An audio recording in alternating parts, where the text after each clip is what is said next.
So hi, very good afternoon to all of you, and good afternoon Bhargavi, good afternoon Tanya. So there was this audio problem, so I just wrote that on the board so that it would be visible to you. So now it's fine. So last topic that yesterday we discussed was the Mauryas, and today, without wasting time, I'll just start with the post-Maurya period. Then, so thank you Bhargavi. So without wasting time, just start with the post-Maurya period. Let me give you a little bit of background that when we talk about the post-Maurya period, so basically that post-Maurya period, why we don't name it after one dynasty and why we are naming so many, that calling it after the Mauryas. Basically, it was the Asoka who was controlling the entire Indian subcontinent then, but after his death, the Magad Empire itself started to disintegrate, and moreover there were many foreign invasions, many indigenous dynasties emerged, so that's why it cannot be named after one dynasty. This age cannot be named after one dynasty, and uh, so there were two type of the rulers at this point of time, one who were outsiders and one who were indigenous that who were the indigenous people. So this way we are going to proceed in this section. I have mentioned this earlier in the chronology also, that when it comes to the outsiders, so outsiders will include Indo-Greeks, then Sakas, Parthians, and Kushanas. And when it comes to indigenous ruler, means that the one who were Indian origin ruler. So the one who replaced Mauryas was Sunga. Sungas were further replaced by Kanva, and Kanvas were replaced finally by Satvahan. So these three indigenous dynasty will be reading, and these four outsiders will be starting with. Then moreover, one more such thing that we need to know. So this rough diagram which I am creating, it's a kind of a symbolic diagram, that it's not an exact diagram that where they were located, but a symbolic diagram.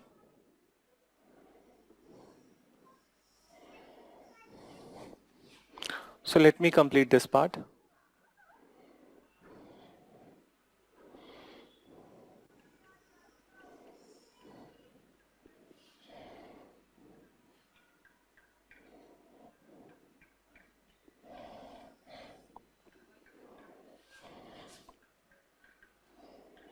So this much part. Now I will locate these all dynasties in the map of India. So for example, Sunga's reign is extending over here. This is Sunga area. Just 1 minute. Now you see that earlier Magad was controlling entire area. Now it's concentrated at a smaller place. And Sungas later on, they will be replaced by the Kanva. So I will be writing Kanva inside this map itself. And then, so with this you will understand that which all areas later on when Satvahan will control this area. So this entire area will come under Satvahan.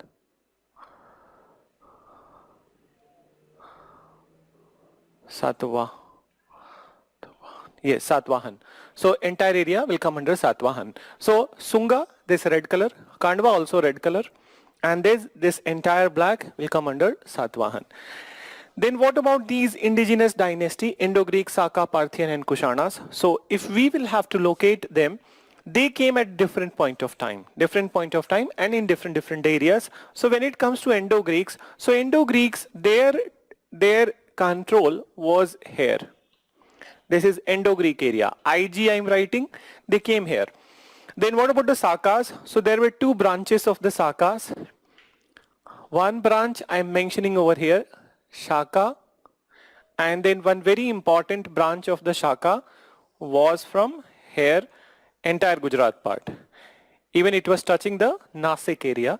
So here also we are going to read about this branch of the Saka. Then Parthians. So Parthians also came and they were closer to this area. This is Parthian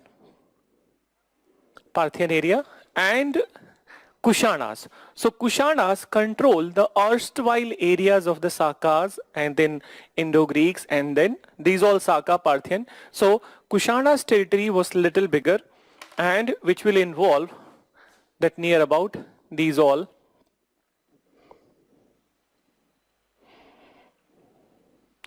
this much area. So this is Kushana. See, this is a rough diagram just to give you a little bit of understanding that over the period in which particular area the control of these all rulers were there. Then, so control of these all rulers were there. So this is the representative diagram, and now I'll start with the post-Maurya outsiders, particularly Indo-Greeks. So I'm starting with the Indo-Greek rulers. So the very first one, you also write Indo-Greeks. Now, they were the first outsider in this period to come to India, and basically they were attacking the indigenous dynasties of India. So Indo-Greeks started arriving in Indian subcontinent by 165 BC. Then, so by 165 BC, and there are some unique things associated with them, and also we will talk about the most important ruler. So first of all, Indo-Greeks, they started arriving in India by 165 BC, and they, after arriving in India, they were the first people who issued gold coins. So they were the first people who issued gold coins, and moreover, the most important ruler of this Indo-Greek was the Menander. Now listen a little bit about Menander. Menander established his capital at Sakala, which is modern day Sialkot, then in Pakistan. So Sialkot, so modern Pakistan. Then when it comes to Menander, so at this point of time when Menander was the ruler, so there was a Buddhist monk, there was one Buddhist monk. The name of the monk was Nagasen. And Nagasen persuaded Menander to accept Buddhism. Then, so Nagasen persuaded Menander to accept Buddhism. As such, Menander asked many questions to the Nagasen. Then, so when he asked many questions to the Nagasen, so then very satisfactorily Nagasen gave reply to the Menander. So after getting the satisfactory replies from the Nagasen, Menander accepted Buddhism, and he also assumed one Indian title like Milind. Then so he also came to be known as the Milind after accepting Buddhism. Moreover, this historical conversation between Nagasen and Milind, Nagasen and Menander, it is composed in a book, and name of the book is the Milinda Panno. So please start writing about the Indo-Greeks, right? They started arriving in Indian subcontinent. They started arriving in Indian subcontinent by 165 BC. By 165 BC. By 165 BC. Full stop. Then further you mention Indo-Greeks were the first people who issued gold coins. Indo-Greeks were the first people who issued gold coins.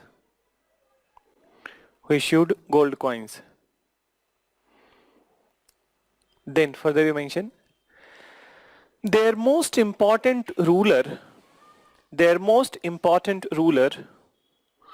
was Menander. Their most important ruler was Menander, who established his capital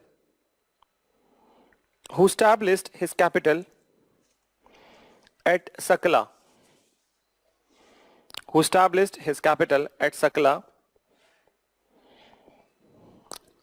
And in brackets you can write Sialkot in Pakistan.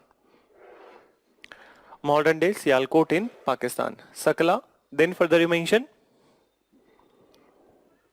he was persuaded by a Buddhist monk. He was persuaded by a Buddhist monk, Nagsen.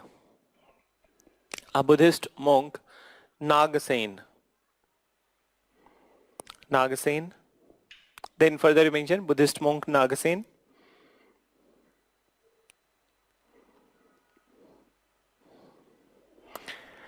As such, Menander asked many questions. Menander asked many questions to Nagasen.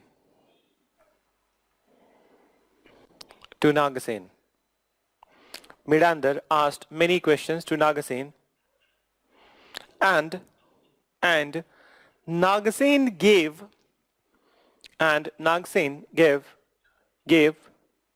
satisfactory reply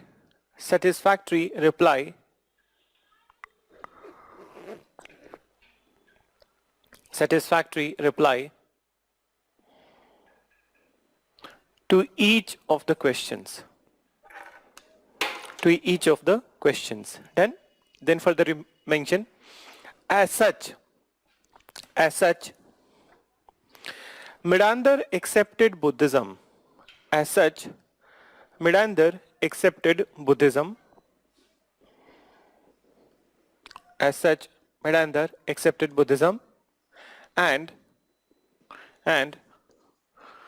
also took a new name, Milind.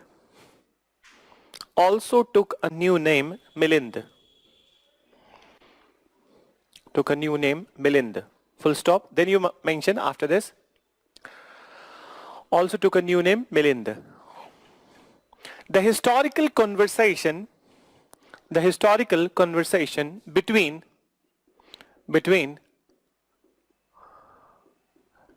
Menander and Nagasen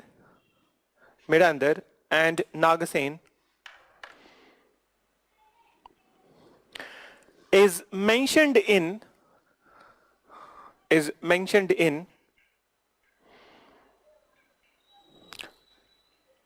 Milind Panno. The book's name written on the board, you can write Milind Panno.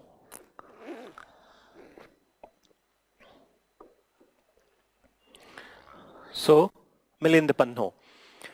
Then further, after this, that Milind Panno, then you mention after this. So this is all about that, not after this is all about the Indo-Greeks. One more thing I needed to mention, that since they were outsiders, so these people, when they were coming from the other countries, so obviously their culture has some of the differences, that some of the new things, and these new things got introduced into India. So one such thing was the tradition of the gold coin, but other very important thing, for the very first time the curtains were introduced by the Indo-Greeks. So they are the one who brought the curtains. Then, so not brought down the curtains, but they brought the curtains. Then, so they brought the curtains to India.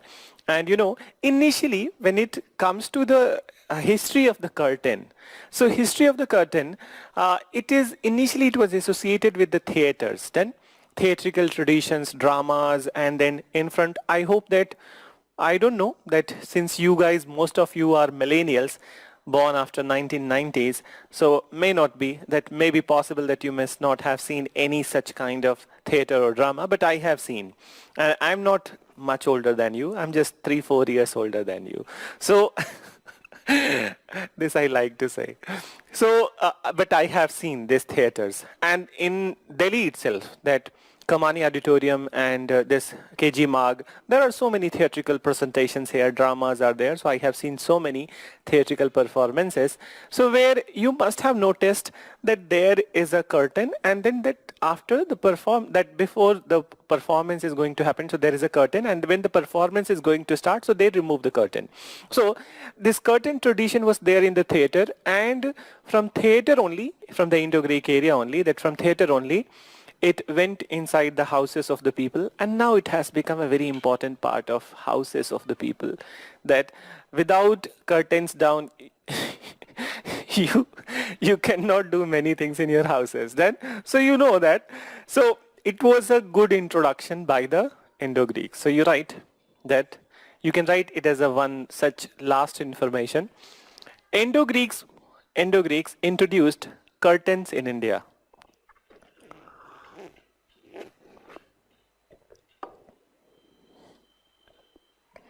Indo-Greeks introduced curtains in India. Done? So this is about this particular Indo-Greeks. Now, let's move to the next one, Sakas.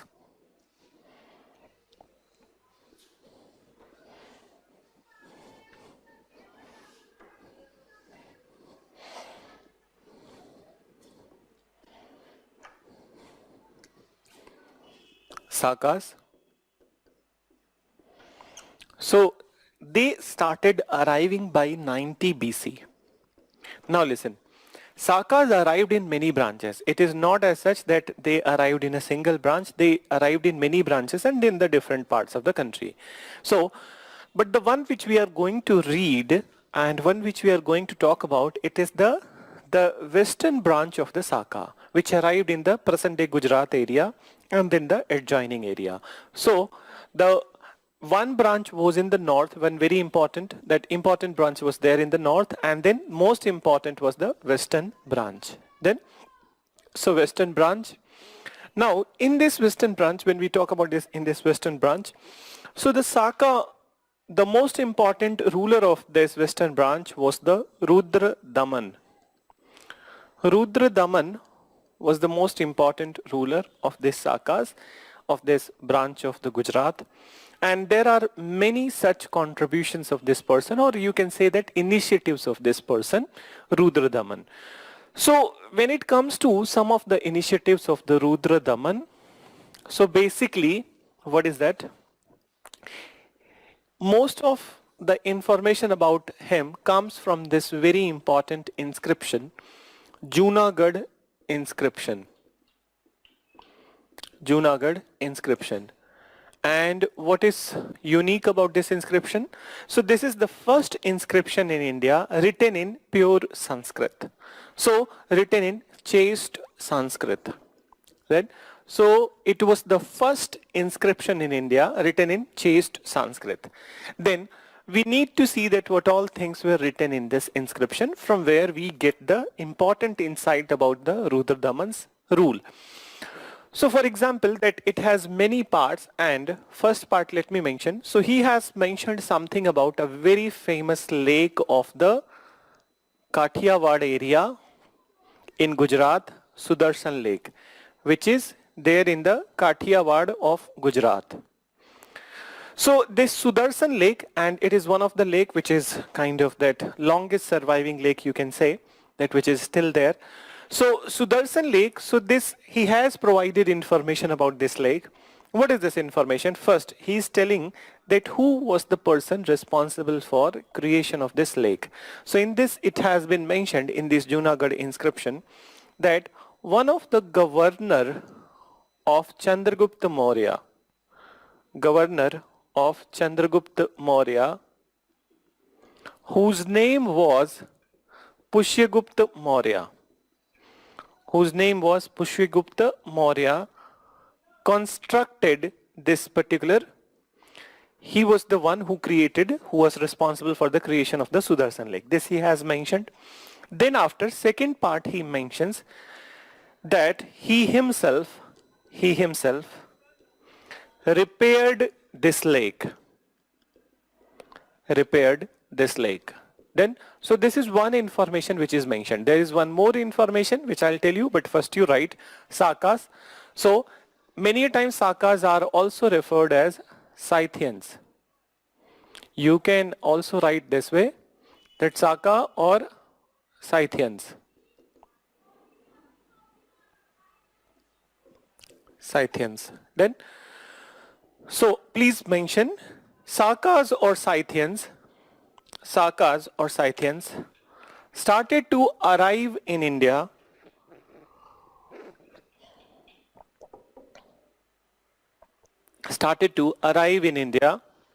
by 90 BC. By 90 BC. Full stop. They arrived in many branches. They arrived in many branches.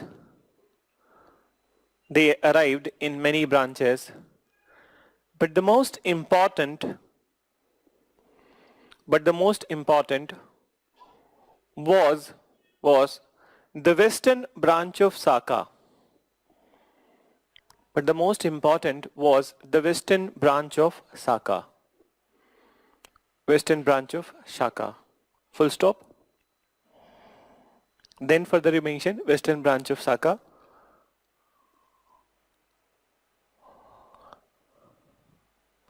The most important ruler of this branch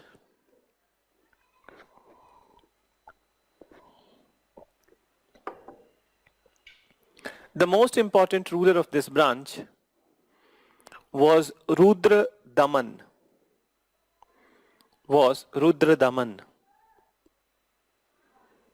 Rudra Daman. Then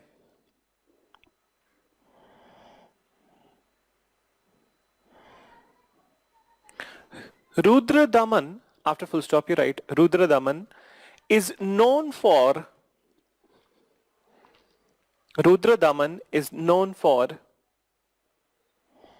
his Junagadh inscription. Rudra Daman is known for his Junagadh inscription.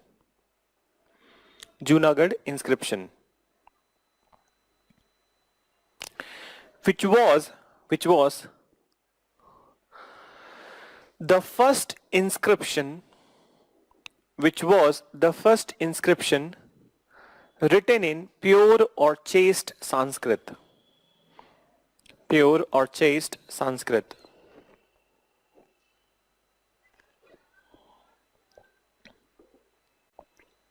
Chaste Sanskrit. Full stop. So you write, after this you write, in this he mentions Sudarshan Lake of Kathiawad.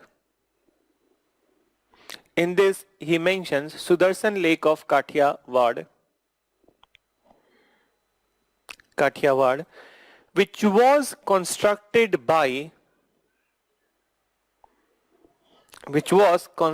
by one of the Maurya governor or Chandragupta Maurya's governor,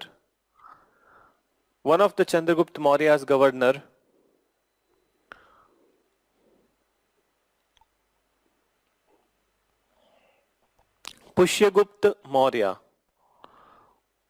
One of the Chandragupta Maurya's governor, Pushyagupta Maurya.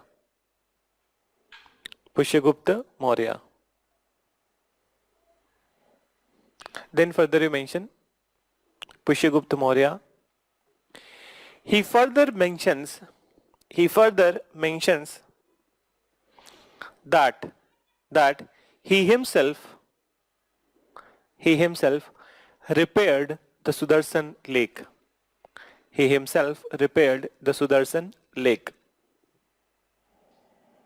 Sudarshan Lake.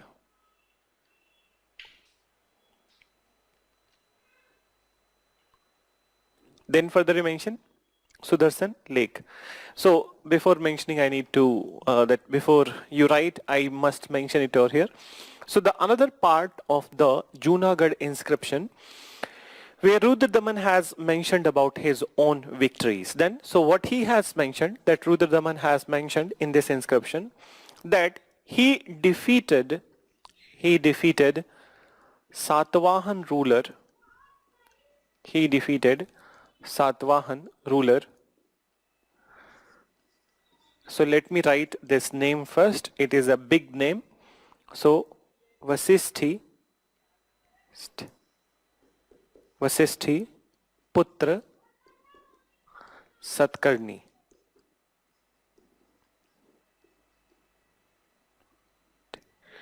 Vasisthi Putra Satkarni. So in this he has mentioned that he defeated Satavahan ruler Vasisthi Putra Satkarni twice.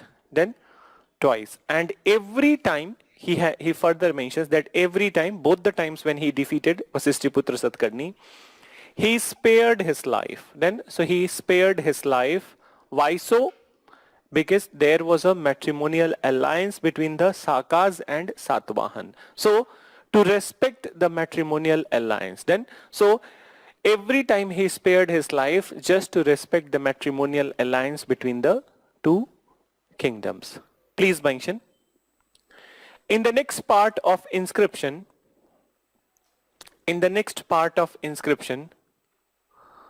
Rudradaman mentions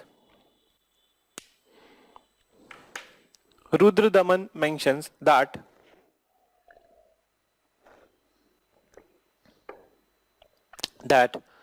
twice he defeated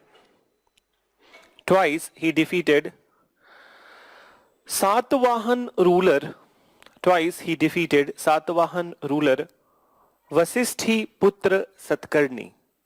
Vasisthi Putra Satkarni. Name is written on the board. You can see the spelling.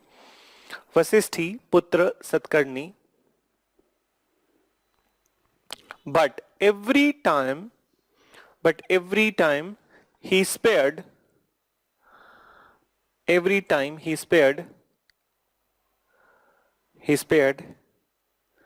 life of Satavahan ruler. Every time he spared life of Satavahan ruler to respect the matrimonial alliance,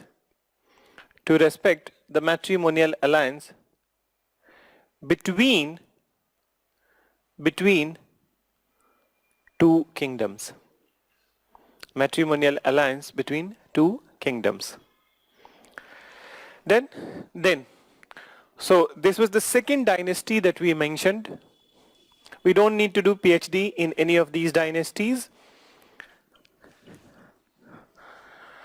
Now let's come to the third dynasty, and here also this is just to mention. This was not a very long-lived dynasty, even it did not control a very large area in India. So this dynasty, it came to picture somewhere by 25 AD. So 25 AD, now the date changes from BC to AD. So Parthians started arriving in India by 25 AD, and within 20 years they winded up their business from India. Then, so Parthians arrived by 25 AD.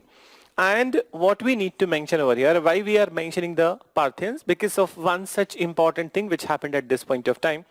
Can you see that it is 25 AD? So this is also the time period which is synonymous with the time period of the Jesus Christ. Then it means that in Bethlehem, in Jerusalem, these all areas, that Jesus Christ is there, and he has started his own campaign of that religious preaching and everything. Then, so 25 AD, so they were the contemporaries of the Jesus Christ.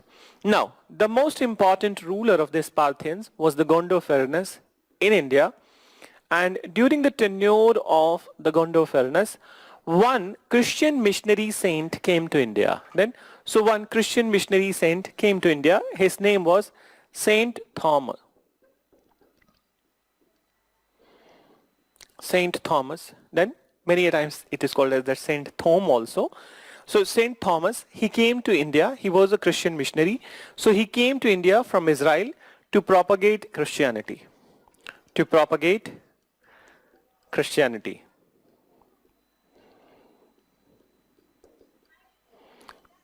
So only for this purpose we do remember these Parthians. Otherwise, there is nothing to mention about them. So please you write, Parthians started arriving by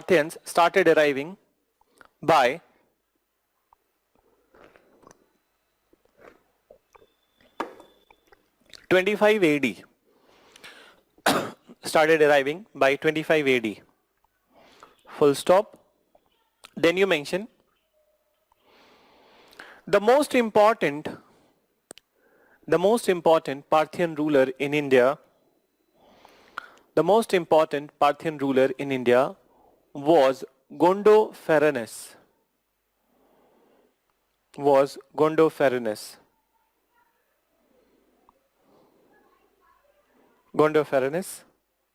Then further you mention,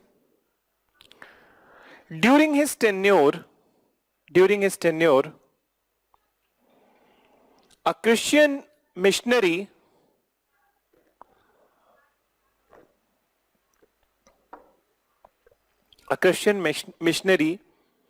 Saint Thom or Saint Thomas,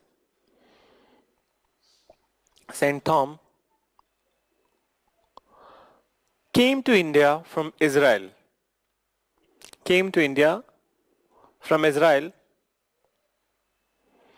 to propagate Christianity.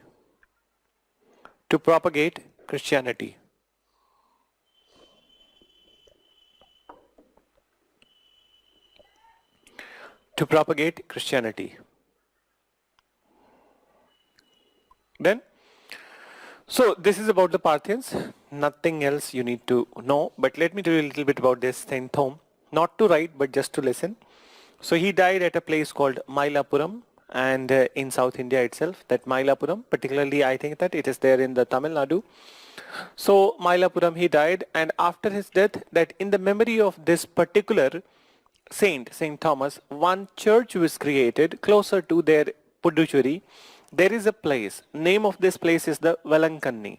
So at this place Velankanni, the first church in India was created in the memory of this particular Saint Thomas, and it is named after this particular Saint Thomas. So it is one of the very important places as far as the Christians are concerned, that important church as far as the Christians are concerned. In fact, in India also it is one of the very popular church.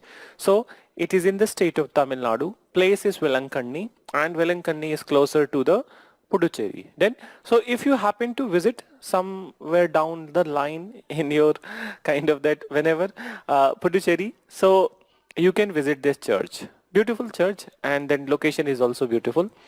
And it is also the part of the many of the government's program related to the pilgrimage rejuvenation. So this church is also the part of the many of the government programs like Hridaya Prasad. So in these all programs, this church is the part of the pilgrimage rejuvenation. So now come to the next part after this, and the most important outsiders. These were the smaller ones, but now come to the most important one, and that is the Kushanas. So here we need to study them in little detail, not as compared to the previous ones. So the next one is the Kushanas. Now when it comes to Kushana, so they also did not arrive in a single branch, but in fact they also had two branches.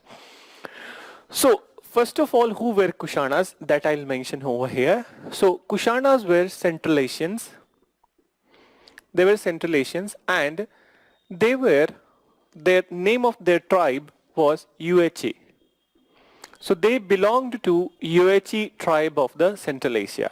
This is the name of their tribe. So they belonged to Yuechi tribe of Central Asia. They arrived in two branches. Then, so two branches.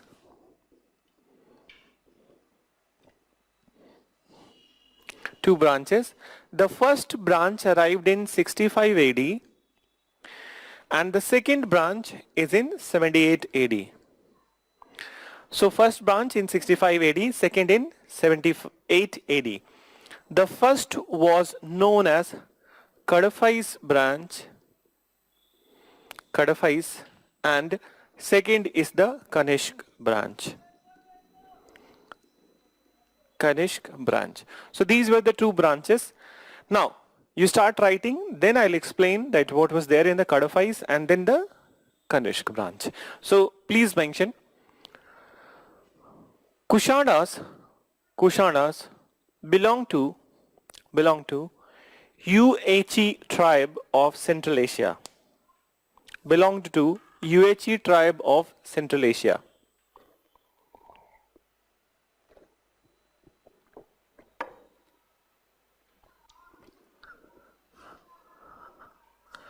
Okay, so Mailapuram is in Chennai. Okay, so I was knowing it that it is in Tamil Nadu, but not the exact location.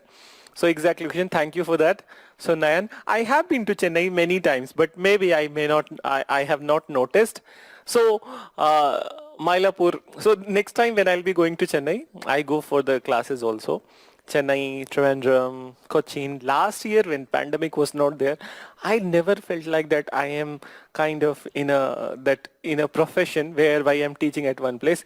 In fact, near about 1/3 of my time I do expend in the South India, particularly in Kerala and Tamil Nadu and Bangalore. So Kerala, Tamil Nadu, Bangalore. So these all places I do have huge number of my own students. So I have been to many of the places, but I didn't came across. Chalo, good that you told me this thing that Mailapuram is in Chennai. So I will next time, I must go to the Mailapuram. So now, so Central Asia, so Central Asians and they belong to this Uachi tribe. Now, you're right. They arrived in two branches. They arrived in two branches. They arrived in two branches. That is Kadafais branch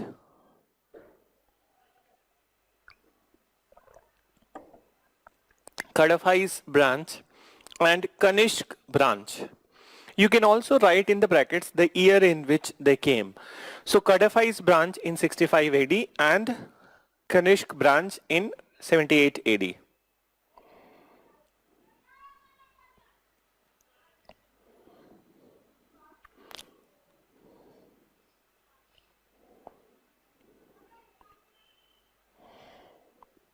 So further you write. Now I need to tell you a little bit more about this Kadafais branch. So listen that in this Kadafais branch there were two rulers. The initial ruler, his name was the Kujul Kadafais. Then Kujul Kadafais, and he was followed by another ruler, Vim Kadafais. Now, what is the speciality of the Kadafais branch? That when they came, so they also released coins then, and in these coins, in the coins of this Kadafais branch, it was very much clear that which particular religion they were following. So this Kadafais branch of the Kushanas, they released coins in India, and in these coins some unique information is there. So let's look at the coin of this Kadafais branch. So whenever we talk about the coins, then so coin has that, generally we say that heads and tails. Then so rather than saying head and tail, another term which is used in the numismatic, that is the obverse and the reverse side. Then so front and back is not used in the coin. You can't say that this is front, this is back. Whichever side you are choosing, so that is that if you are holding, so that is the obverse, and then if you kind of turn it, so that is the reverse. So the two sides of the coin, obverse and reverse. So let's see that what was created on the two sides. On one side of the coin, image of the Kadafais king is there, then and image of the Kadafais king is there. Moreover, on the second side of the coin, that is the reverse or obverse, it could be any. So this is the one where important information is there. So in this side, you will see that a freestanding person, that image of a freestanding person is there. Let me create it.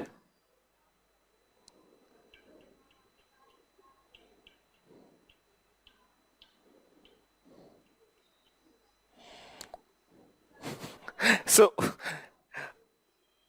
let me not experiment a lot. And this person is holding a trident.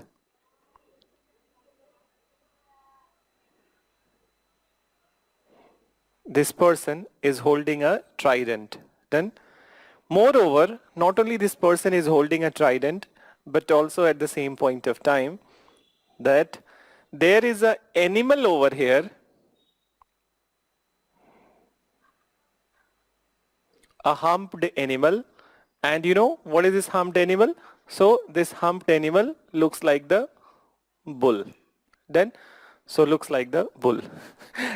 I'm not good right now at the art, but you can understand. So a freestanding personality is there who is holding a trident, and then there is an animal. That animal looks like the bull.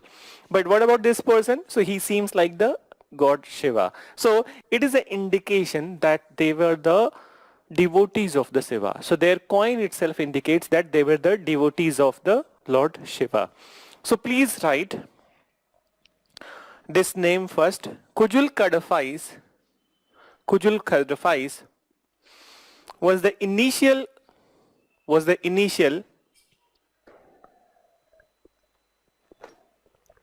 ruler.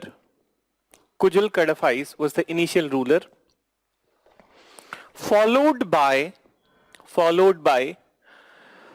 Vim Kadafais. Followed by Vim Kadafais. Many of you must be thinking that do we need to remember these all names? So Kujul Kadafais was the first, Vim Kadafais was the second. See this is not the way to kind of read history whereby people emphasize on doing the rectification, or until and unless you kind of start remembering the things, you are kind of that revising it again and again, and then you're trying to do the ratification. Don't go by the same. That rote memorization is not required. What you do, you just read it just like a story, or you read it like just like a information. Don't pressurize your mind to remember these all information. Whenever in exam, if you have revised this 10-15 times, 10 times, suppose 10 times, so whenever the question comes in the paper, particularly in the prelims examination, in options it would be there, and it would automatically, your mind will click that these was the Kujul was the first ruler, Vim was the second ruler. This is how mind works. If you pressurize yourself to remember all the things by rote memorization, it is not possible, and that's not the best way to go about with the factual portions of this examination. So read it as that you are revising then, and revising with little bit of awareness, and don't force yourself then. So now Vim Kadafais followed by the Vim Kadafais. Then further you mention Kadafais rulers released their coins in India.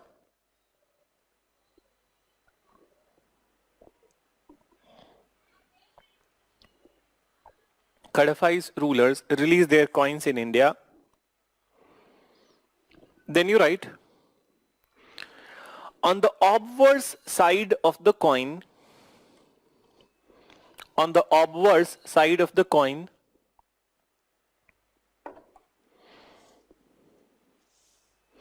image of king was created. On the obverse side of the coin, image of the king was created, and on the reverse side,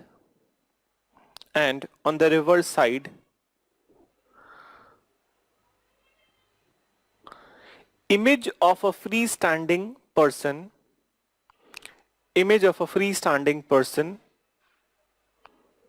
holding a trident, image of a freestanding person holding a trident,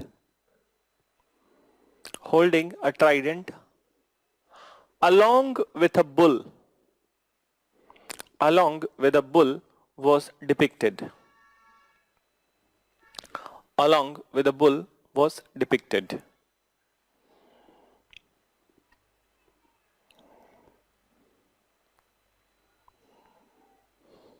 Full stop.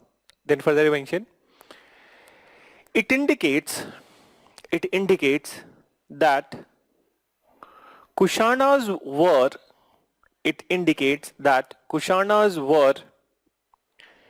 devotee of Shiva.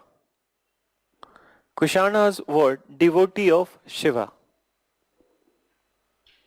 Then, so this is about this Kadaphi's branch. Let's talk about the most important, that is the Kanishk branch. Listen, Kanishk branch came in 78 AD, and this 78 AD, what they did, that first, since they are coming from the Central Asia, so they arrived in the Kashmir part, and in Kashmir part, these northern branch of the Sakas were there. Then, so he defeated the northern branch of Saka in 78 AD to establish his rule in India. So after defeating this northern branch of the Saka in 78 AD, to mark his victory, to commemorate his victory, he started a new calendar or new era, which we call Sak era. So, which we call Sak era. So he started Sak era from this particular 78 AD. And I hope you must be aware that government of India, that the official calendar of the government of India follows the Sak era. Okay? So it is the government of India calendar also. And otherwise there are many other type of the calendars which are popular. For example, in India itself, when we talk about the Hinduism, so Hindus follow Vikram Samvat. Then what about the Muslims? So Muslims follow Hijri calendar, and overall we millennials, and then generally internationally, so Gregorian calendar is followed. The January, February, this is a Gregorian calendar. Then so Gregorian calendar is most accepted all over the world. Then in fact every country has to follow this. But apart from that, every country has their own calendar. For example, that Islamic countries, they do have the Hijri calendar, and in India Hindus follow Vikram Samvat. So here government of India follows Sakera. So please write, you can change paragraph and then you write Kanishk branch arrived Kanishk branch arrived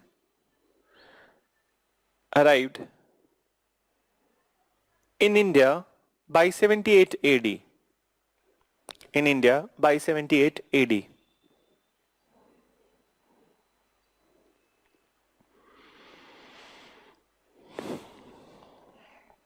Then further you mention he defeated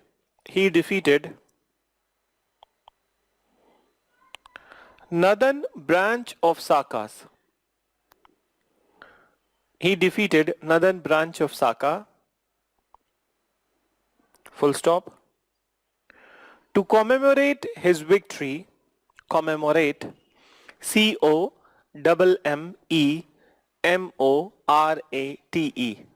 To commemorate his victory, he started Sak era. He started Sak era from 78 AD. He started Sak era from 78 AD. Then, listen. So, Kanishk firmly established himself in this. I think that you have created the map which I created in the beginning of the class. So when you are looking at the map where the control of the Kanishk was there, so basically one is the Satvahan, who had huge control, that they were controlling a good amount of land, and another is the Kanishk.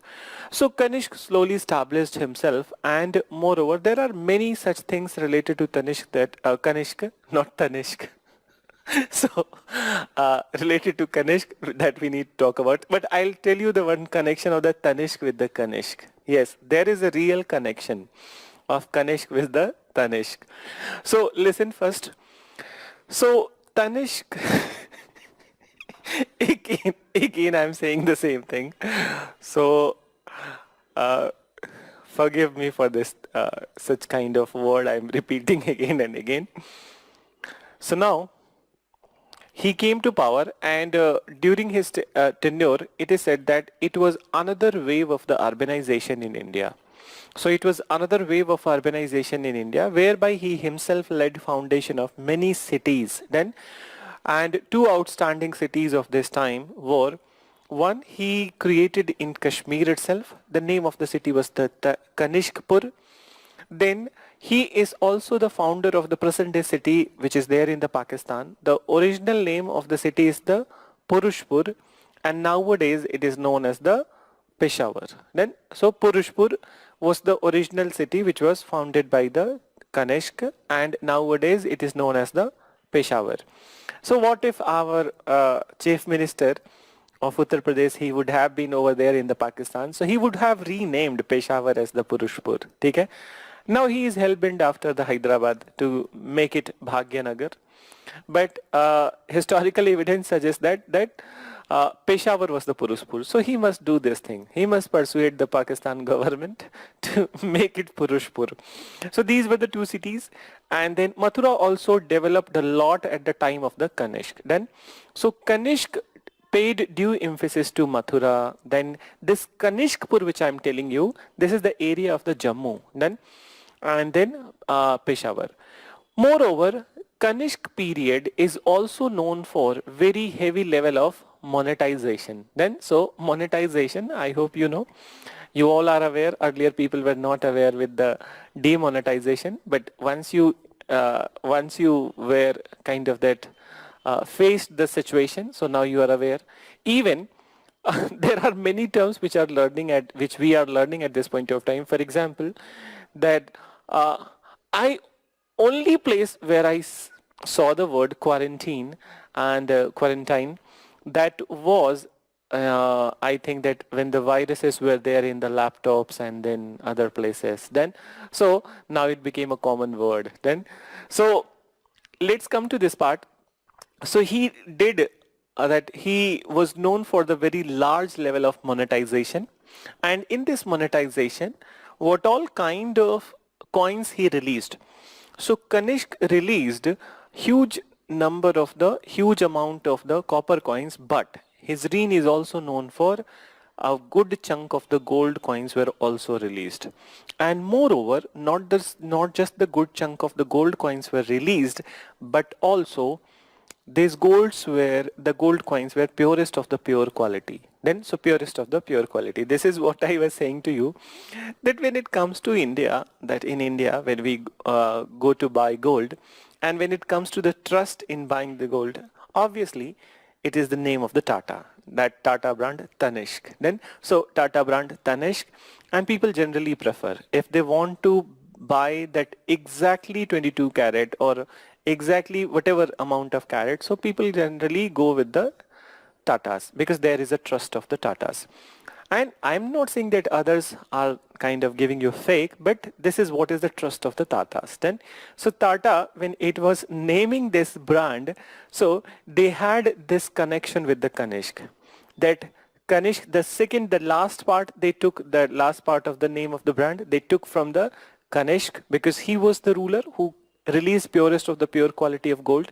And first part of the name Tanishq, T they took from the Tatas. That's how it was named Tanishq. So he released large amount of gold coins. Moreover, and these coins were purest of the pure quality, he also used the services of the Silk Route. Then, and I hope you must be knowing at least this word Silk Route. Nowadays, this Silk Route has been renamed as the One Belt, One Road initiative. So this Silk Route was running from China till Rome. Then, so Venice. So it was running from China and Yunnan province of the China till Rome. So this Silk Route was one of the very busiest route at that point of time for trade and commerce, and Kanishk also used this route for trade and commerce. One more such very important thing which happened at the time of the Kanishk was he convened the fourth Buddhist council. I'll tell you a little bit more about that later on. So first you write few words about Kanishk. So you write, what is the last word you have written? Kanishk, have you written? So he defeated this Saka branch and started a new era. So then after you write, with the arrival of Kanishk, with the arrival of Kanishk, there was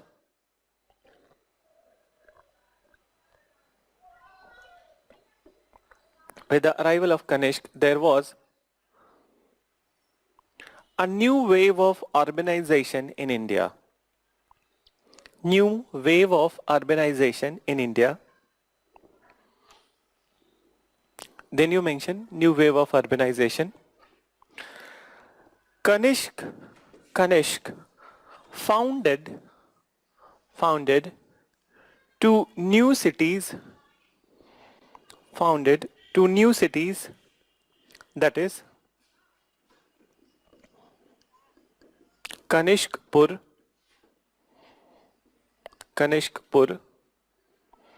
and Purushpur.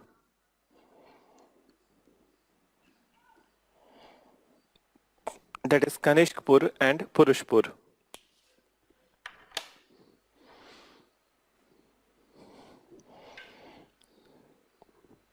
He also further urbanized Mathura.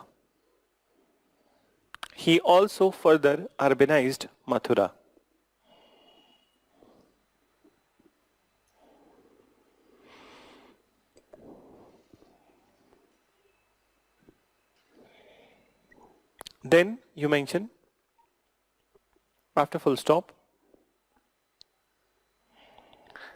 his tenure is also known for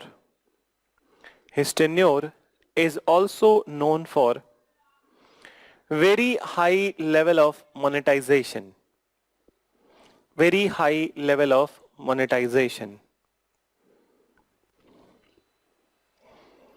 His tenure is also known for very high level of monetization.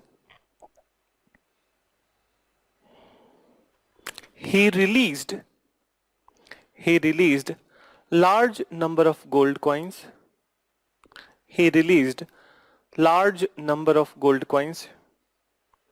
Which were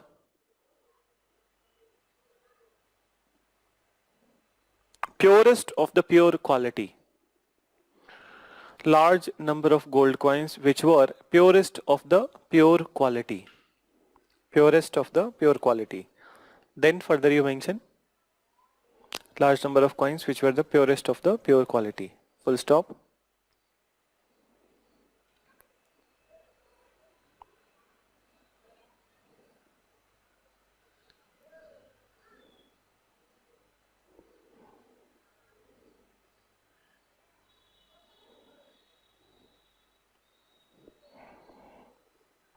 Further you mention he utilized silk route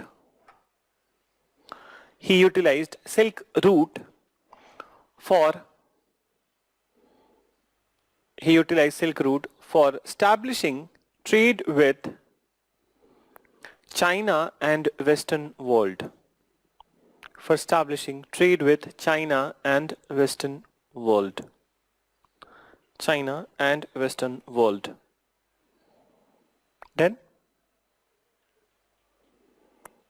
Then now listen.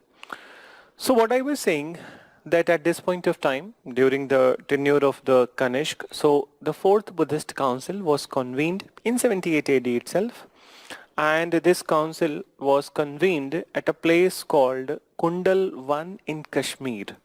So Kundalwan in Kashmir in 78 AD, and one of the major development of this council was the division of the Buddhism.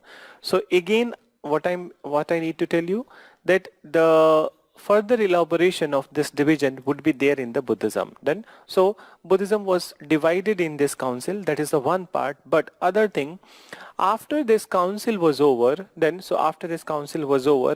Kanishk basically that he started to patronize that at this point of time.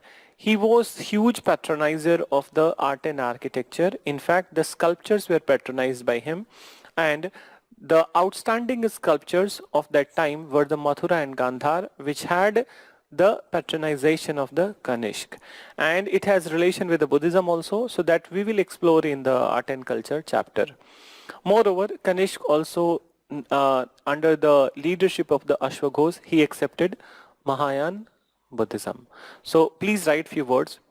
In 78 AD, in 78 AD, Kanishk convened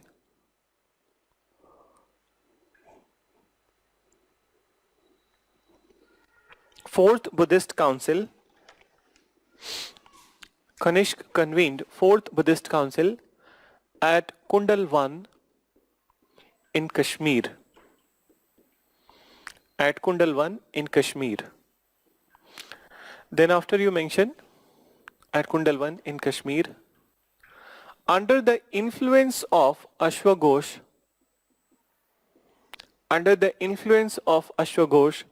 he accepted Mahayana Buddhism. He accepted Mahayana Buddhism.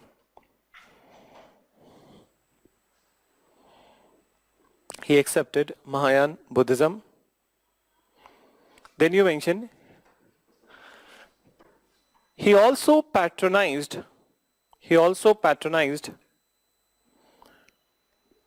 Gandhar and Mathura style of sculpture. Gandhar and Mathura style of sculpture. Gandhar and Mathura style of sculpture. So now one last thing about the Kanishk reign I need to mention. He was the only important ruler of this branch. And one last thing about the overall about this Kushanas. Just the way we mentioned that Indo-Greeks introduced curtains in India, there is some kind of outfit introduction by the Kushanas also. So what is this favorite, that important outfit that they introduced in India? So they introduced that this Kushanas introduced long overcoats, then they introduced boots, and they also introduced the very, what I can say, that very popular Indian ethnic wear, which is the part of the many marriages and even any such ritual which is happening in the Indian families. So this is part and parcel. That was the kurta pajama. Then so this kurta and pajama, this is the pajamas. They are the one which were introduced by the Kushanas. So you write that Kushanas introduced long overcoat. Kushanas introduced long overcoat, boots,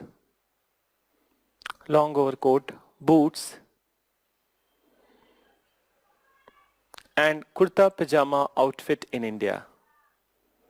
Kurta pajama outfit in Indian subcontinent, you say. Kurta pajama outfit in Indian subcontinent. So every outfit has its own story. So whenever you go to any other country, if you come across a different kind of outfit, so that try to understand with the local people that how this outfit came to picture. So this is about the Kushanas that we needed to mention. One more part of the Kushana which is remaining, that is their contribution to the sculpture. So again I'm saying that part will be covering in art and culture, sculpture part, and also the stupa development during their time, that also I will cover in the culture part. So this is all about all the outsider dynasties which were there at this point of time. Let's move to the dynasties which were indigenous origin, and the one which replaced Mauryas from the power, and that was the Sunga dynasty. After the Sunga, we'll be mentioning the Kanva, and after the Kanva, we'll be mentioning the Satvahan. So let's begin with the indigenous dynasties. So meanwhile, I'm giving you a minute. If you guys want to ask any important query, so please ask. And give me just a minute. It's not a break. So give me a minute, just a minute. So meanwhile, you can send your query. So let's begin with the indigenous dynasties, and the very first one would be the Sunga. So indigenous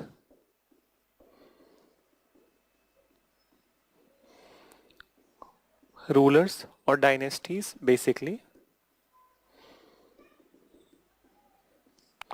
So the very first one is the Sunga dynasty. And this is where we ended Mauryas, that the one of the minister of the Mauryas, Pushyamitra Sunga, he killed the last Maurya ruler Brihadrath to come to the power in 185 BC. But by this time already the Magad, that Maurya empire, or you can say that Magad has shrinked to a smaller place as compared to what it was at the time of the Ashoka. So Sungas came to power by 185 BC. So please mention few words about him, that this dynasty. So Sunga dynasty was founded by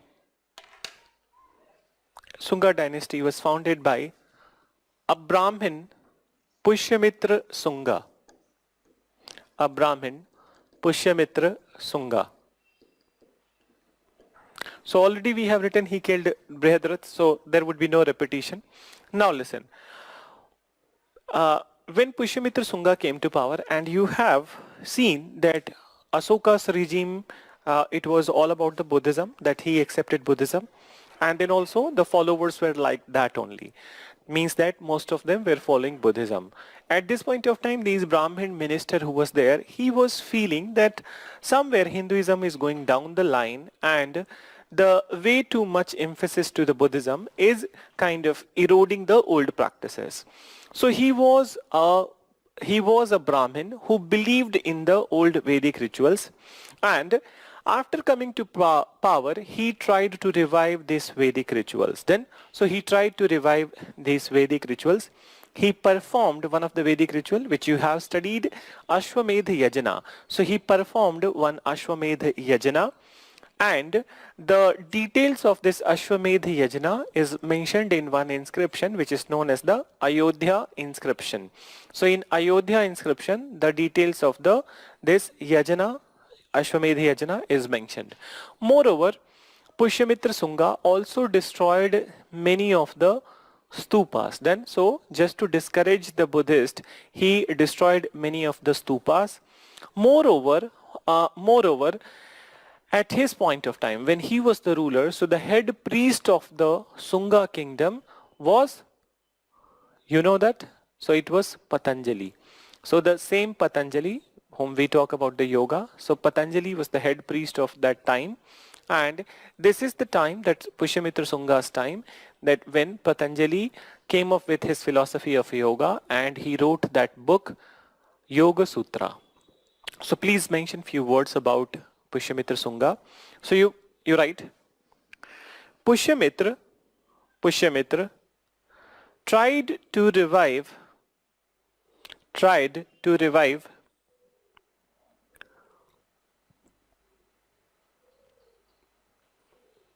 Vedic rituals. Tried to revive Vedic rituals. Then further you mention, tried to revive Vedic rituals. Then further you write, he also performed an Ashwamedha Yajna. He also performed an Ashwamedha Yajna,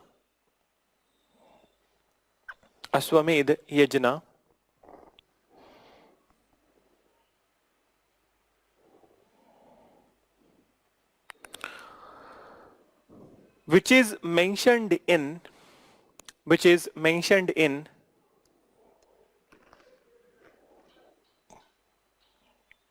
Ayodhya inscription. Which is mentioned in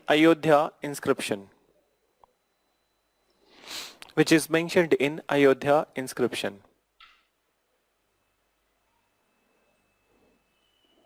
full stop, which is mentioned in Ayodhya inscription, full stop. Then you write, he also destroyed many Buddhist stupas. He also destroyed many Buddhist stupas. Many Buddhist stupas.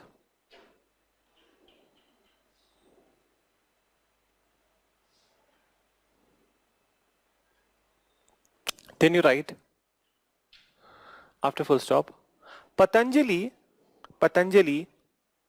was the contemporary of Pushyamitra Sunga. Patanjali was the contemporary of Pushyamitra Sunga, who propounded the philosophy of yoga,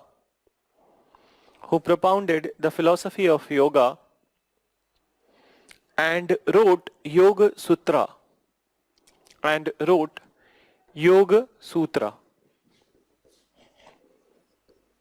Yoga Sutra.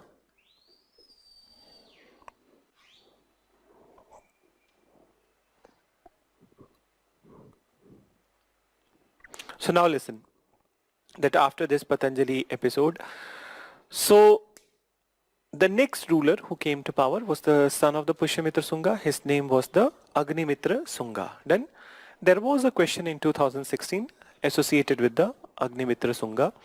So basically what is this? So Agnimitra Sunga, when he came to power, so basically what was the question that I'll tell you? Kalidas wrote one book. Name of this book was the Malvikagni Mitra. So Malvikagni Mitra is that what they asked in the paper, that what is the theme or with which ruling dynasty of India, ancient India, this particular plot of the Malvikagni Mitra is associated with. So this was associated with the Sunga dynasty. That was the question, that it was associated with the Sunga dynasty. In the paper they did not ask that who is the writer of the Malvikagni Mitra. So this Malvikagni Mitra is the story of the Agnimitra Sunga, and there was this lady, her name was the Malvika. Then, so the love story of the Malvika and Agnimitra Sunga is mentioned in the historical book of the Kalidas, that is Malvikagni Mitra. Then after this particular person, Agnimitra Sunga, next ruler was the Vasumitra Sunga. And what is popular about Vasumitra Sunga, that popular about the Vasumitra Sunga is that during his tenure, those stupas which were destroyed by Pushyamitra Sunga, he reconstructed those stupas. Then, so he reconstructed those stupas. So this is about the Vasumitra Sunga. Then there was one more ruler, Bhagabhadra. Okay? So Bhagabhadra, that during the rule of the Bhagabhadra, there was one Greek ambassador who came to India at this point of time. So Bhagabhadra, I am not able to pronounce his name very correctly. I'll be writing it all on the board also. So during his tenure, a very famous Greek ambassador came to India.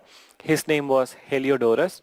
Heliodorus accepted Hinduism, and moreover, at this point of time, this Heliodorus, he not only accepted Hinduism, he also erected a pillar, and this pillar was the first archaeological evidence of the worship of Vishnu, and this pillar was known as Garuda Dhwaj, which was erected at a place called Vidisha or Bhilsa in Madhya Pradesh. Then, so Vidisha or Bhilsa in Madhya Pradesh. Vidisha is the present day name and Bhilsa was the old name. So you write, you haven't written about the Agnimitra Sunga, so you write, next ruler was Agnimitra Sunga. Next ruler was Agnimitra Sunga, whose love affair with Malvika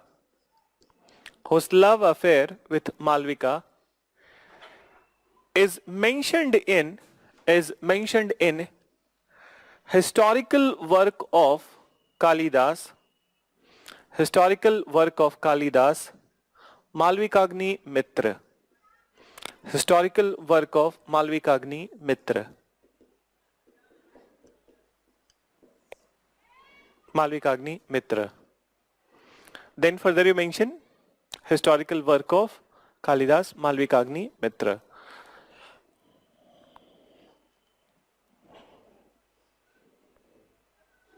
He was followed by Vasumitra Sunga. He was followed by Vasumitra Sunga. He was followed by Vasumitra Sunga. During his tenure,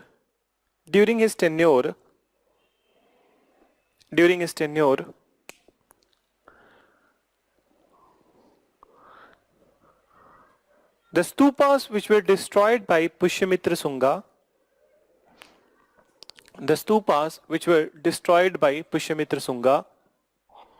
were restored. The stupas which were destroyed by Pushyamitra Sunga were restored. Then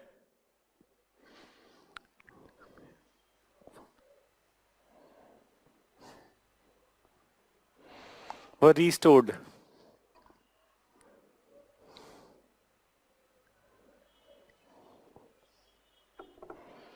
Then further you mention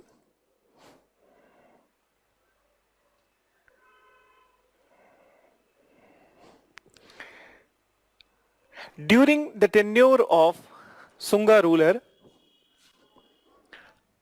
Bhagbhadra.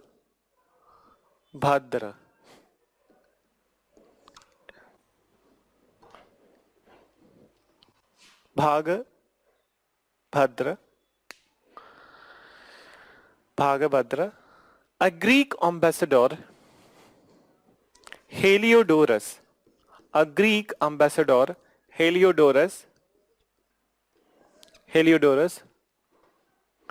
not only accepted Hinduism, a Greek ambassador, Heliodorus, not only accepted Hinduism, but also erected a pillar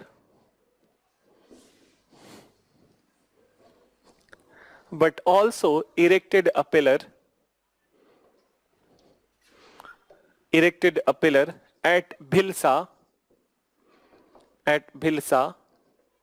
or in brackets you can write Vidisha, Madhya Pradesh, to mark the worship of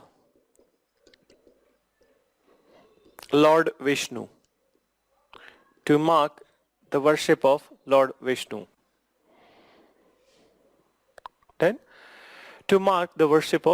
Vishnu. He also erected a pillar at Bhilsa or Vidisha in Madhya Pradesh to mark the worship of Lord Vishnu. The pillar was popularly known as Garud Dhwaj. The pillar was popularly known as Garud Dhwaj.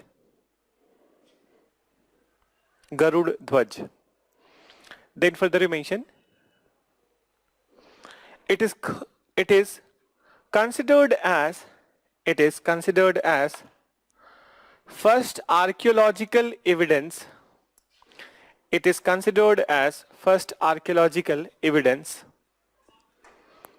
Archaeological evidence, I'm not talking about the literary. Then so archaeological evidence of Vishnu worship.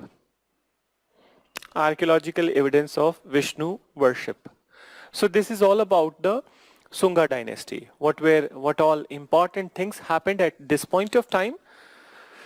Now we need to talk about this Kanava, just like the way we mentioned Parthians in 1 or 2 lines. So here also, just to complete the chronology, Kanvas we need to mention. So Kandva dynasty, it came to power in 75 BC. Then it came to power in 75 BC, and the person who founded this was the Vasudev Kandva. So Vasudev Kandva, So he was the one of the minister of the Sungas, and then he came to power in 75 BC, and he was the only important ruler. He was also the follower of the Vedic Hinduism. He tried to popularize the Vedic Hinduism. Then only this much you need to write. So you write Sunga dynasty was replaced by Kandavas. Sunga dynasty was replaced by Kandava in 75 BC. In 75 BC. Then you write this dynasty was founded by Vasudev Kanva. This dynasty was founded by Vasudev Kanva.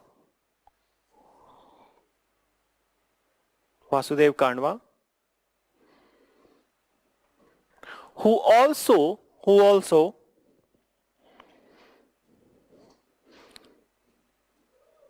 promoted Vedic Hinduism.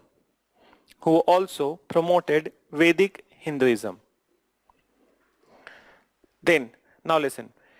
In the 1st century AD, this Kanva dynasty was defeated, and then the area of the Magad was annexed by the Satavahan. Then, so you write in 1st century AD,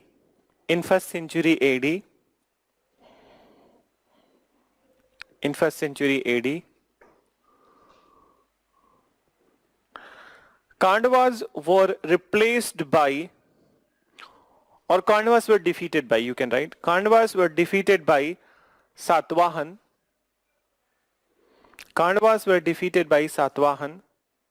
Who were the rulers of Deccan.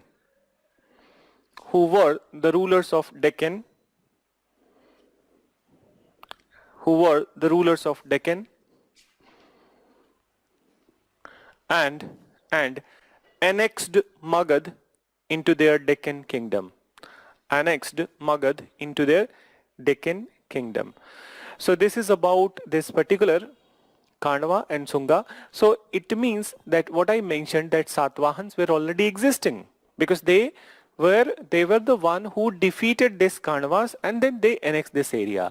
So Satvahan, in fact, that it's in the post-Maurya period, a very large tract of the land is controlled by the Satvahan, and the ruler who annexed this area of the Magad, so the name of the ruler was the Semuk, and who is also considered as the formal founder. There were many other people related to Satvahan, but he is considered as the formal founder of the Satvahan in the 1st century AD.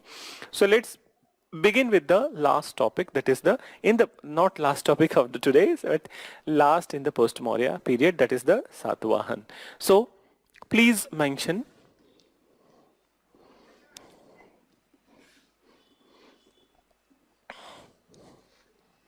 Satvahan dynasty.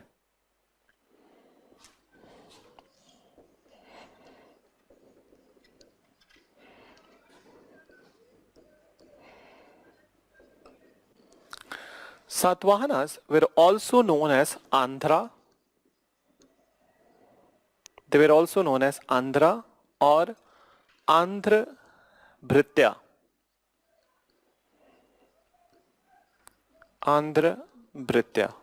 So Satvahans were also known as Andhra or Andhra Bhritya.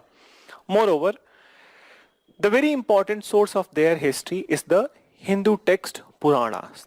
So Puranas, in fact, it is the only important source of information about the Satvahans. So Puranas are the most important source of information about them. Then who was the initial ruler who defeated Kandavas or replaced Kandava? So Simuk was the initial ruler. Then we'll talk about the other people who were there in the Satvahan kingdom and important rulers. So first you write these many words. So you write that Satvahans were also known as Andhras or Andhra Bhritya. Satvahans were also known as Andhras or Andhra Bhritya.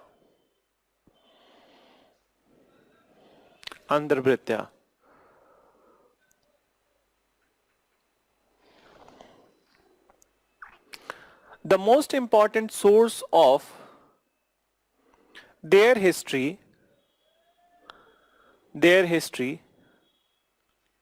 is Hindu religious text Purana. Hindu religious text Purana. Hindu religious text Purana. Then after, in the first century AD,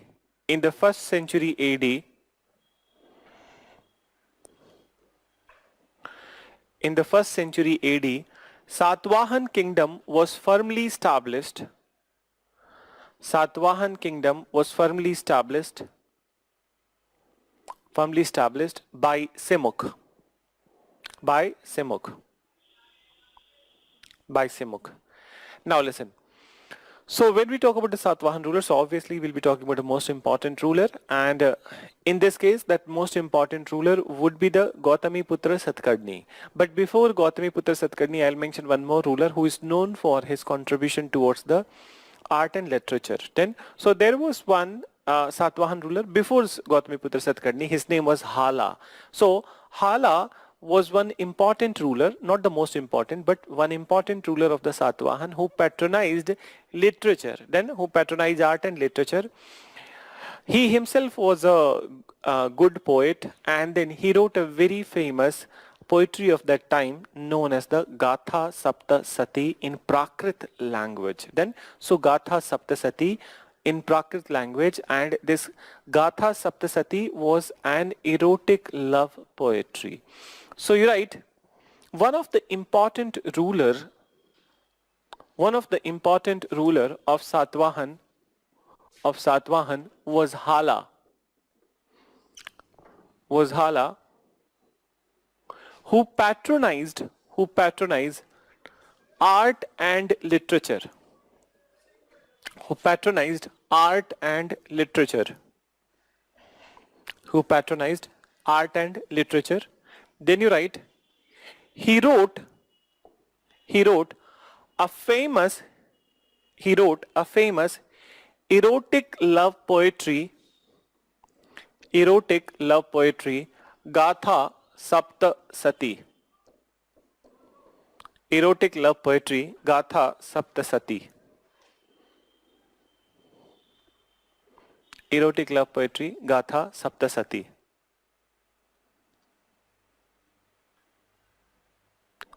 Then further you mention. So erotic love poetry, Gatha Saptasati. Now listen. The most important ruler of this particular Satvahan dynasty was the Gautamiputra Satkarni. And as you can see in the name, that Gautamiputra means that they have the mother's name in the beginning. Then that Gautami means that name of the mother is the Gautami. So it seems like that they are matrilineal dynasty. Then I explained these terms in the beginning itself, that maybe some places I'll be using patriarchal, matriarchal, matrilineal. So I'll not be explaining it again. And I hope that you must have paid due emphasis at that time when I was explaining matrilineal. So they are taking the names of the mother. That's the matrilineal. Then so Gautamiputra Satkarni, which indicates that it was a matrilineal dynasty. Moreover, that they became not a matrilineal, but they became the matrilineal dynasty. Now, so Gautamiputra Satkarni, that some of the details about the Gautamiputra Satkarni are mentioned by his mother only. The name of the mother was Gautami Balashri, and Gautami Balashri, she wrote a very famous inscription. Name of this inscription is the Nasik inscription. And in this Nasik inscription, this lady mentioned that Satkarni is the only protector of the Brahmins. So Satkarni is the only protector of the Brahmins and the religion of and he is the promoter of the religion of the Hinduism. So Hinduism. Then few other things that we need to talk about, that not just the Gautamiputra Satkarni, but overall, that what were some unique initiatives of the Satvahan rulers. Listen this. So when it comes to some of the initiatives of the Satvahan ruler, so Satvahan rulers, they were first in India who started releasing lead coins. Then so lead coins, for the very first time lead was used for making the coins, and it does not mean that they were not using other type of the coin. They were using silver, they were using copper, but they also started using lead coins. So for the first time, for the commercial transaction, lead coins were circulated. And another very important initiative of the Satavahan, that they were the first ruler in India who started the practice of granting land to the Brahmins and the monks in lieu of their service. Then, so to the Brahmins and monks in lieu of their service. So please write, Gautami Putra Satkarni, Gautami Putra Satkarni, Satkarni was the most important ruler. Gautami Putra Satkarni was the most important ruler of Satavahan. Most important ruler of Satavahan.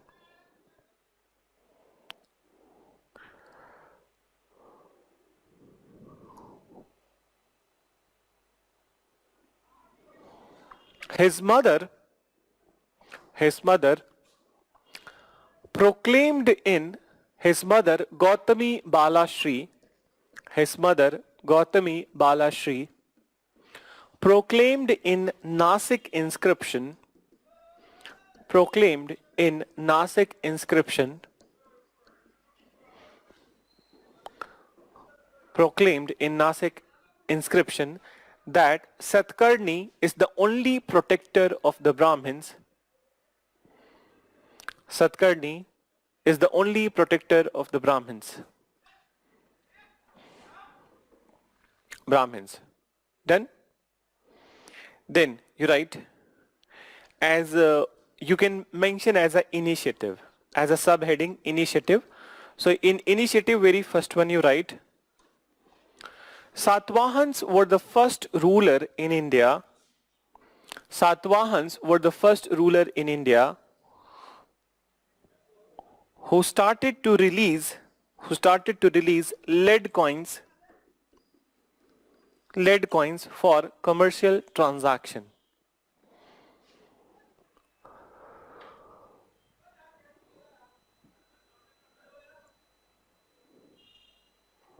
For commercial transaction. Then further mention, second, they were also the first rulers who started, they were also the first rulers who started the practice of,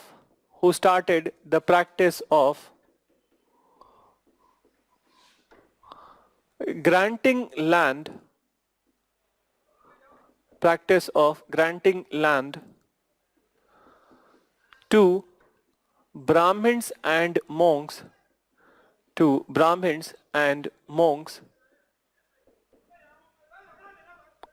in lieu of their service, in lieu of their service.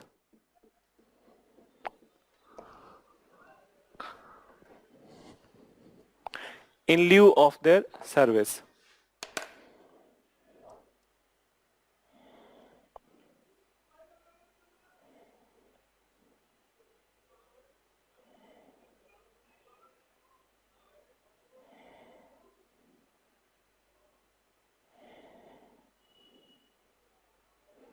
In lieu of their service.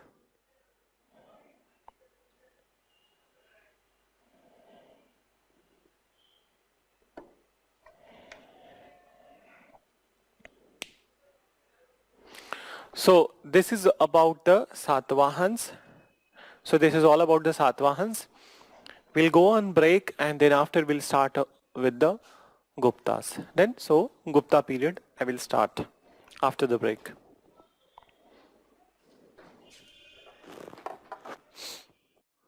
So listen to the two questions. Soumya has asked this question. Wakatak dynasty C has asked. Wakatak were the contemporary of the Guptas and we are not going to read it in the classes. Then, so according to me, I will not be teaching it and according to me, it is not important. But the references would be there about the Wakatak. Then Satvahans were the Buddhist. This is a redundant question. Second part, when you are writing something in the notes itself, what I mentioned, that you were writing that Satvahans were the first people who started granting land to the Brahmins and monks, to the priest and monks. What is monk over here? That is the Buddhist only. So it is implicit over here. So maybe you must have missed that incorporates what is your question. So let's come to the next part. There are few things that I expect you guys to understand when I'm dictating this part or when I'm saying something. So this word itself is the answer. So rather than first asking question, you can just focus on what has been written or what has been explained, to whom we are referring as a monk. Then, so that is the Buddhist monk. So now let's come back to the part. So Gupta dynasty. Gupta dynasty, though will not be kind of that this part is a bigger part. So let's see that 3-4 rulers that I'll be mentioning today, and rest of the Gupta part like their polity, society, these all kind of things we'll be mentioning in the next class. So when it comes to the Gupta dynasty, so you know that in North India particularly, that after the Kanishk rule, Kanishk and Kushanas, when they started to disappear, so and other dynasties in the north, they started to disappear. So by 200 AD, a vacuum started to get created in the North India. Guptas emerged somewhere in 230 AD, but they were not very powerful in and around 230. They were the control that the initial Gupta ruler was the Sri Gupta, so who was somewhere around 230, but he was not a very powerful ruler. In fact, that he was a kind of, you can say that, local lord or local warrior chief. The most important landmark event from the Gupta's initial perspective happened in 319 AD. And by the time of 319 AD, this person, Chandragupta I, listen this carefully, Chandragupta I, what he did that, he made so many arrangements, and again, with his efforts, he brought North India under one central authority. So North India under one central authority, and then he formally founded Gupta dynasty in the North India. So Chandragupta is the first Gupta ruler that I'll be mentioning in today's class. And then after Chandragupta I, I'll be talking about the Samudragupta, then Chandragupta II, and then Kumaragupta, and then Skandagupta. So these 5 rulers, their political, that what all initiatives were there at their time, that we'll be reading, and then after I'll be entering into the different aspects like the economy, society, religious aspect of the Gupta period. And it is one of the favorite topic of the Guptas. So one of the favorite Gupta is one of the favorite topic of the UPSC. Very often they do ask question not only in the prelims examination but also in the mains examination. So let's begin with the that part which I mentioned right now. So you write few words about the Guptas.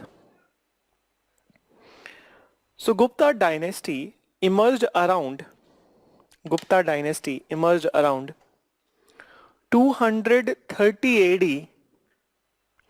Emerged around 230 AD. Its initial ruler was Sri Gupta.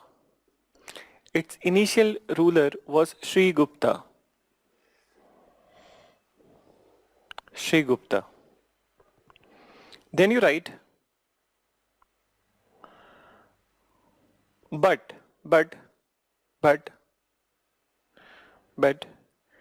they were not very powerful in the 3rd century AD.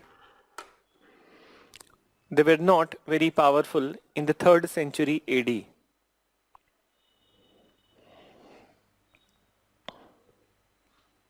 Then you write,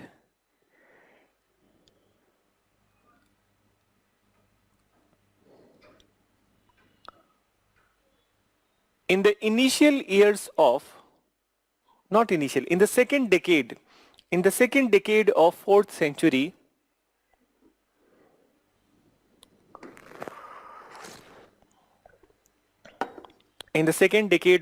century, Chandragupta first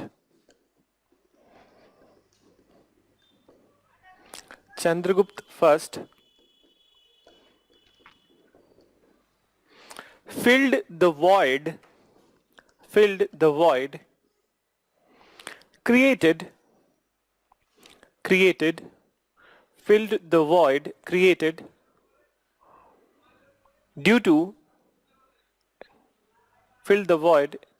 due to demise of the Kushanas. Demise of Kushanas in North India.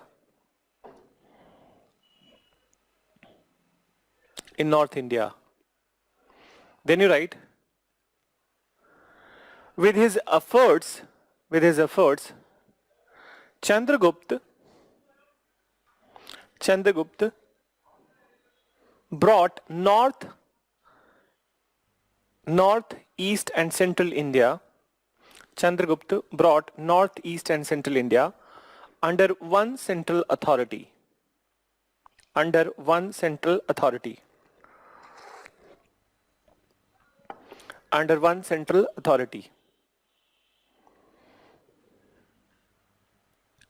Then further you mention under one central authority.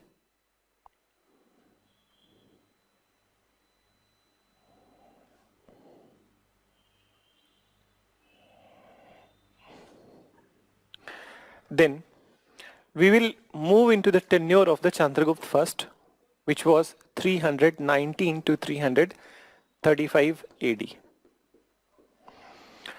So now listen that you can mention Chandragupta first as a heading, and then I will mention few of the things. So initial consolidation was militarily, but Chandragupta also followed the policy of the matrimonial alliance. So he also followed the policy of the matrimonial alliance, and going by this policy of the matrimonial alliance, Chandragupta first married one lady from the very strong area of this time, that was the Lichavi. Again Lichavi. Lichavi you have studied at the time of the Bimbisar, here also. So he married the princess of Lichavi, Kumar Devi. So he married this princess of Lichavi, Kumar Devi, and he further strengthened his position in India, particularly in north and eastern India. So he married Kumar Devi of Lichavi. Moreover, to celebrate this marriage for the very first time, a new type of the coin was released, and this coin was often called as the Kumar Devi type of coins. So what was there in this coin?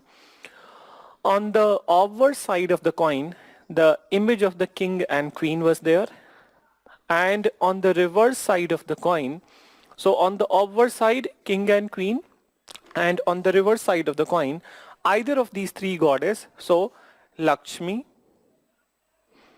Saraswati or Parvati.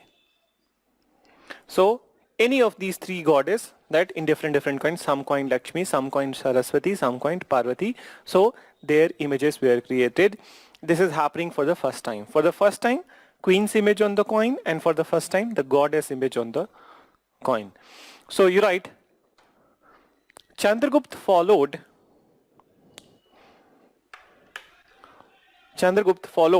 the policy of matrimonial alliance also.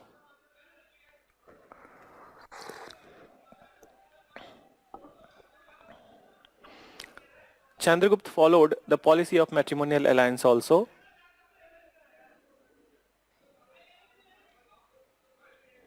whereby he married Kumar Devi of Lichavi.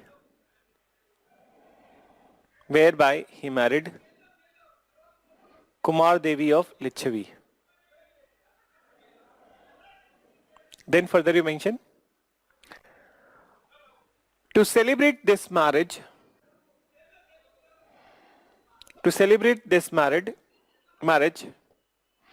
special type of Kumar Devi coins were released. special type of Kumar Devi coins were released?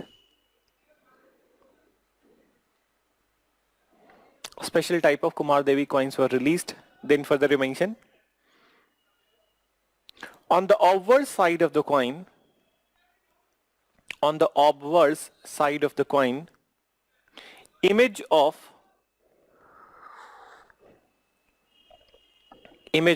king and queen was created. On the obverse side of the coin, image of king and queen was created. And on the reverse side of the coin, either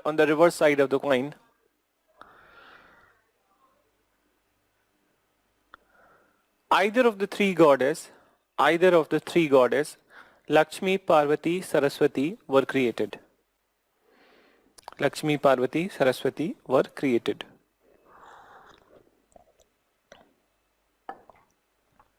Lakshmi, Parvati, Saraswati was created. Now listen. So after this particular Chandragupta first period, so Chandragupta first period, that 319 to 335 AD, when he died, so his son Samudragupta became the next ruler, and Samudragupta tenure was 335 to 375. When it comes to Samudragupta's tenure, he was the most powerful Gupta ruler. Then, so he was the most powerful Gupta ruler, and after Asoka, he is mentioned as the second Chakravarti Samrat of India. I explained that yesterday also, that what is the meaning of the Chakravarti. So he was the second Chakravarti Samrat of India, and not only second Chakravarti Samrat of India, but there were few things which were written about him. There is one inscription which is popularly known as Prayag Prasasti. And this Prayag Prasasti was inscribed by the court poet of the Samudragupta. His name was Harisen. So Harisen wrote this Prayag Prasasti, which is a eulogization about the Samudragupta.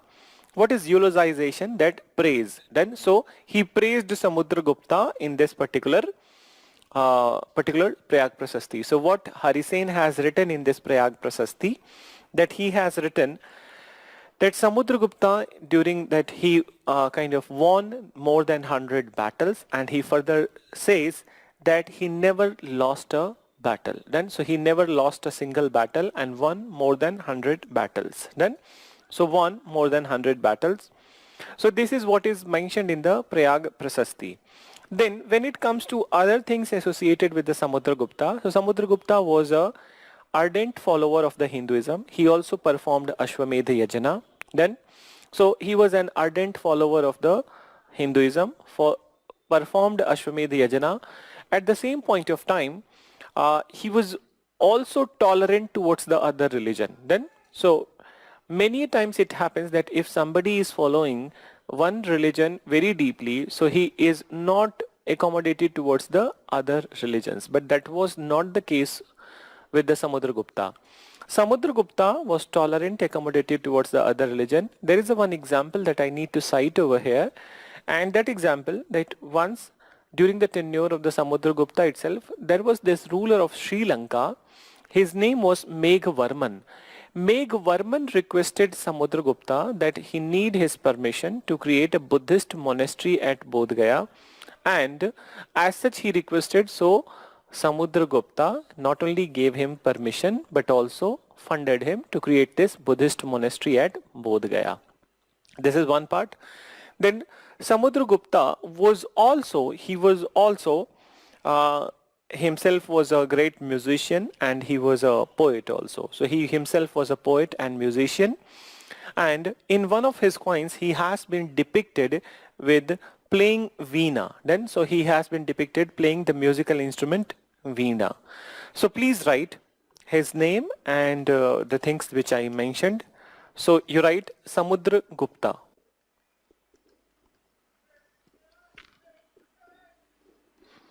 (335 AD to 375 AD). So please mention. He was the most powerful Gupta ruler. He was the most powerful Gupta ruler.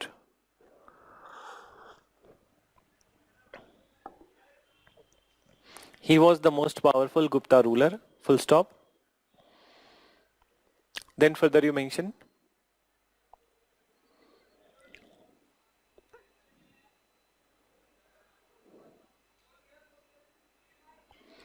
He is also known as second Chakravarti Samrat of India. Second Chakravartin Samrat of India.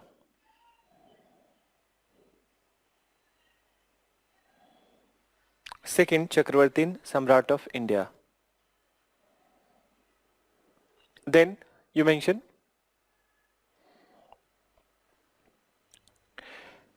his court poet Hari Sen. His court poet Hari Sen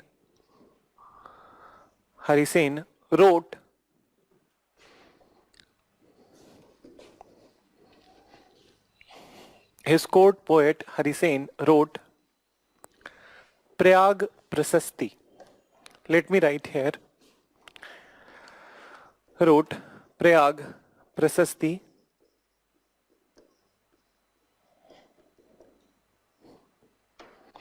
Wrote Prayag Prasasti, which was eulogization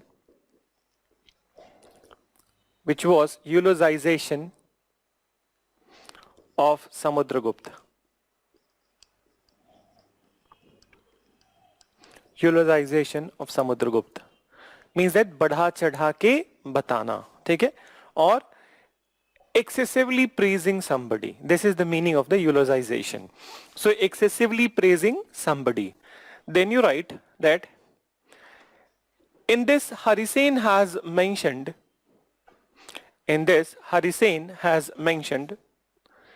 that Samudragupta won more than 100 battles. Samudragupta won more than 100 battles.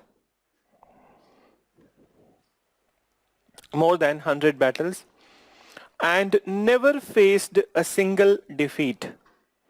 Then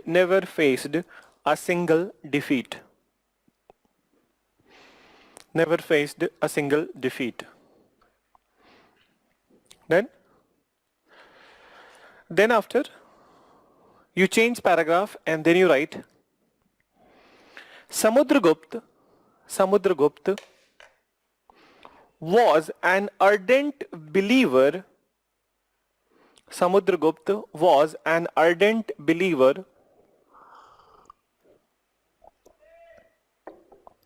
of Hinduism.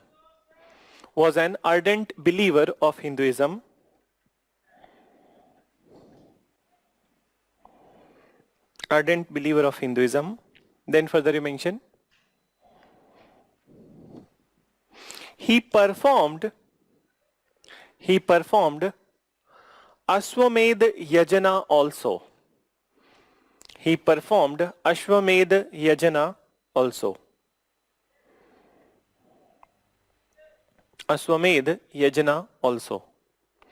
Then he also gave permission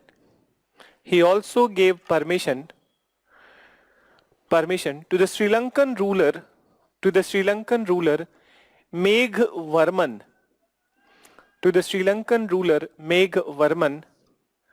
to create a Buddhist monastery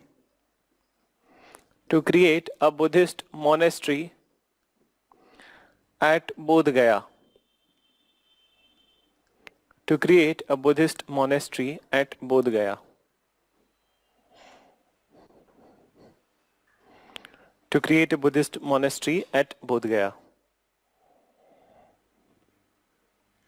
Full stop. Then after this you write Samudragupta was also an accomplished poet.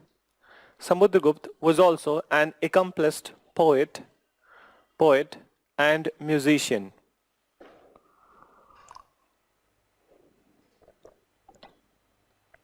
accomplished poet and musician. Then for the right, accomplished poet and musician. In one of his coins, in one of his coins, he has been depicted, in one of his coins, he has been depicted musical instrument, playing musical instrument veena, playing musical instrument veena. Musical instrument veena. So this is about the Samudragupta. Now after the Samudragupta, this is the last ruler which I'll be mentioning today. I'll not move beyond Chandragupta II. So that's the last topic that I'm taking up today. So Chandragupta II.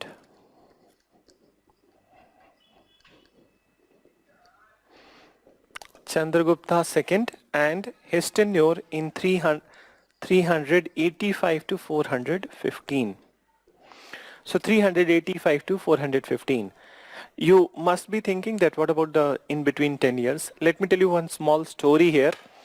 And see that if I would have been quite well today, so I would have been telling you stories with much enthusiasm, but still that yesterday also I cancelled a class in the evening. I was not feeling well, and same is there today also. But it's not like that I cannot continue with the class. Regularly we cannot cancel the classes. I am continuing with the class. So just listen to the story which is here at this point of time, that Chandragupta II came at the time of the 385. There is a small story here. Small story that after the Samudragupta, it was not the Chandragupta II who became the ruler, but in fact there was the Chandragupta II is the son of the Samudragupta, but there was elder son of the Samudragupta. His name was Ramagupta. Ramagupta became the ruler in 375, and what happened? So just listen to few incidents which happened at this point of time. Ramagupta was married to a very beautiful lady. The name of the lady was the Dhruva Swamini, and Dhruva Swamini was considered as the divine beauty of that time. She was the divine beauty of that time, and moreover, the Sakas, then Sakas who are there from the long time. So these Sakas, they fought one battle with the Chandragupta, Gupta ruler Ramagupta. So they fought with Ramagupta, and they took him as a prisoner. So they took him as a prisoner, and as a price of release, they said to him that you will be released if you submit your wife to us, Dhruva Swamini to us. Then if you give your wife to us, then we will release you, we will restore that whatever we have captured. So Ramagupta was such a coward person that he accepted this proposal that if they will release him, so he will give his wife Dhruva to the Sakas. Now this was an insult to the Guptas, and not only insult, but it was the harm to the dignity of the women. And moreover, the Guptas, who as compared to many ancient rulers, they were not very, they were not brutal. Then they were the most accommodative rulers, and moreover, you will not come across instances where the son is killing the father or relative is killing the other. That didn't happen in the Gupta period. So in fact that it was a period of development of everybody, and in this period if the dignity of women is put at stake, so that was a that would be a long time blot on the Gupta history.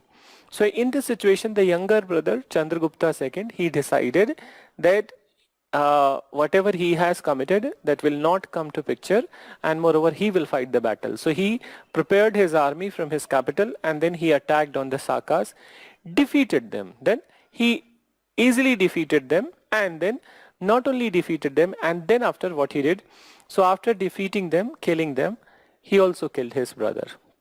He also killed his brother Ramagupta, and deservedly so. Why so?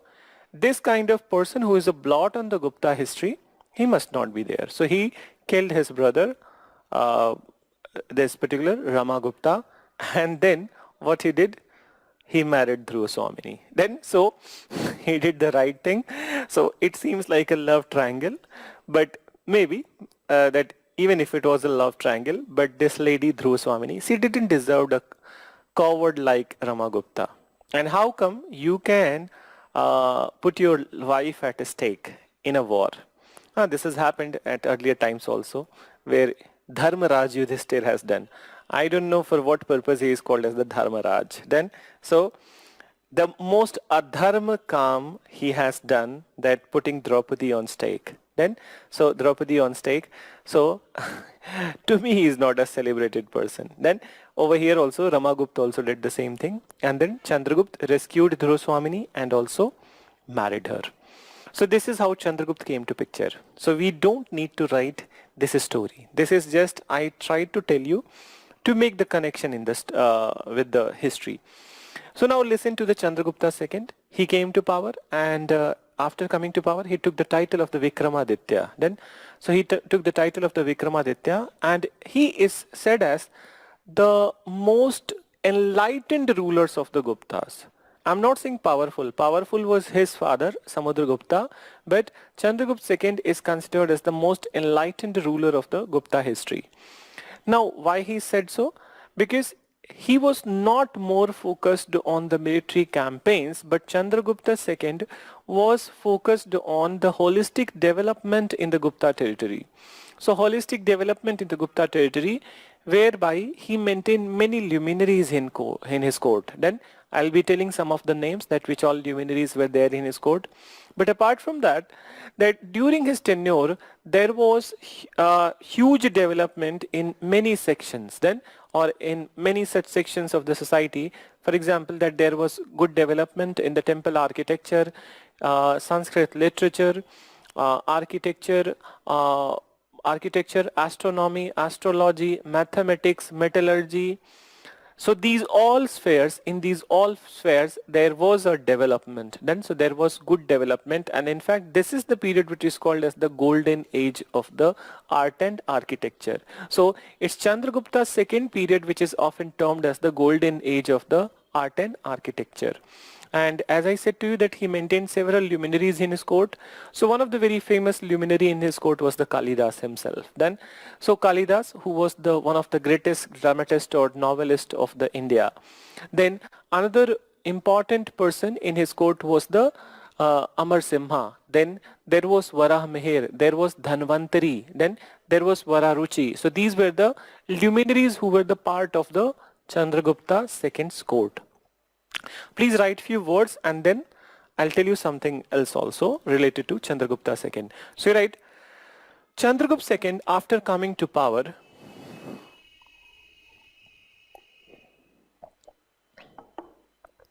Chandragupta II, after coming to power, took the title of Vikramaditya. Took the title of Vikramaditya. And he also created one more capital of the Guptas. Let me ask this question. So the second capital of the Guptas that he created was the Ujjain. Now my question to you guys is that what was the first capital of the Guptas? So please send your replies. Meanwhile, I am telling you these all things. Then, so you are going to send the first capital of the Guptas. But here you write, he created Ujjain as the second capital of the Guptas. Second capital of the Guptas. Ujjain as the second capital of the Guptas. Then further you write after full stop, he is considered as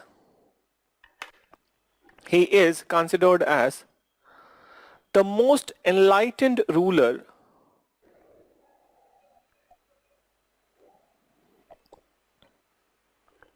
he is considered as the most enlightened ruler of the Guptas.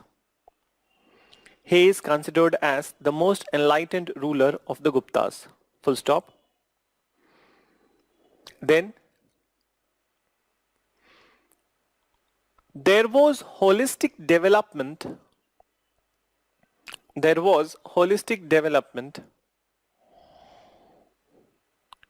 During his tenure, in the fields of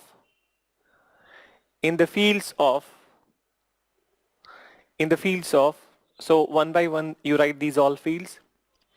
Temple architecture, temple architecture, Sanskrit literature, Sanskrit literature, Hindu religious literature, Hindu religious literature, Hindu religious literature, mathematics, mathematics, astrology, astrology, astronomy, astrology, astronomy, metallurgy, medicine, surgery, etc. Medicine, surgery, etc. So two answers have come. I'll read. I'm reading it. I'll tell you. So let other answers also come to the board, and then let me complete the dictation. I'm reading your answers, all of yours, all of the answers. So please write further what you have mentioned. He maintained several luminaries in his court. He maintained several luminaries in his court. He maintained several luminaries in his court. In his court.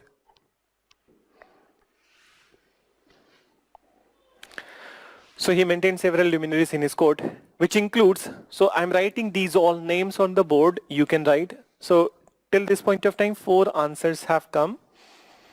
So you write Kalidas, Kalidas, Amar Simha, Amar Simha, Varah Mehir, Varah Mehir, Dhanvantari,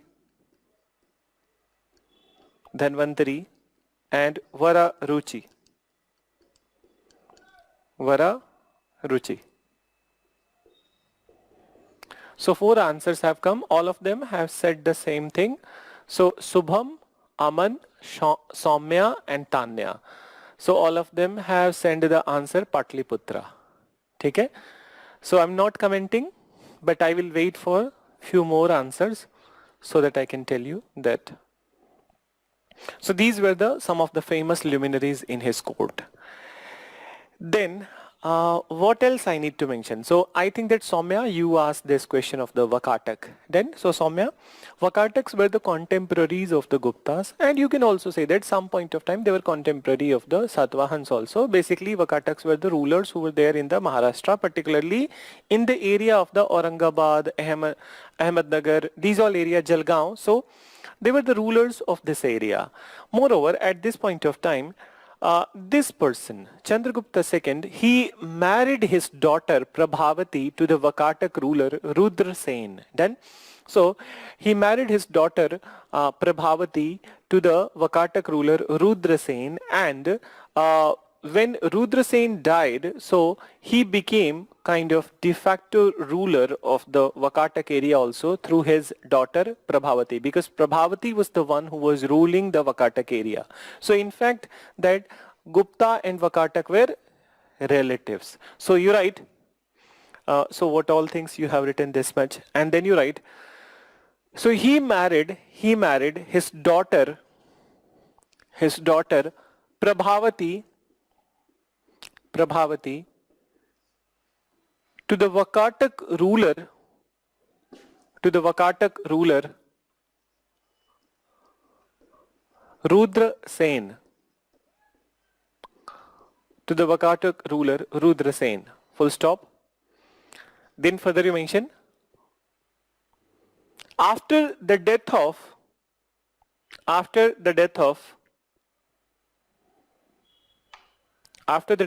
Rudra Sen,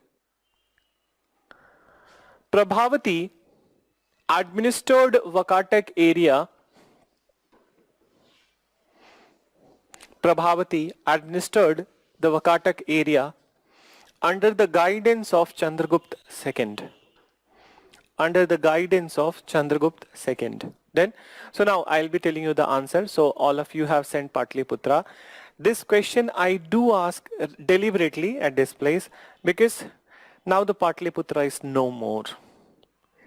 See that when so Aman, Simranjeet, Aman and Raj also have said the same answer, Patliputra.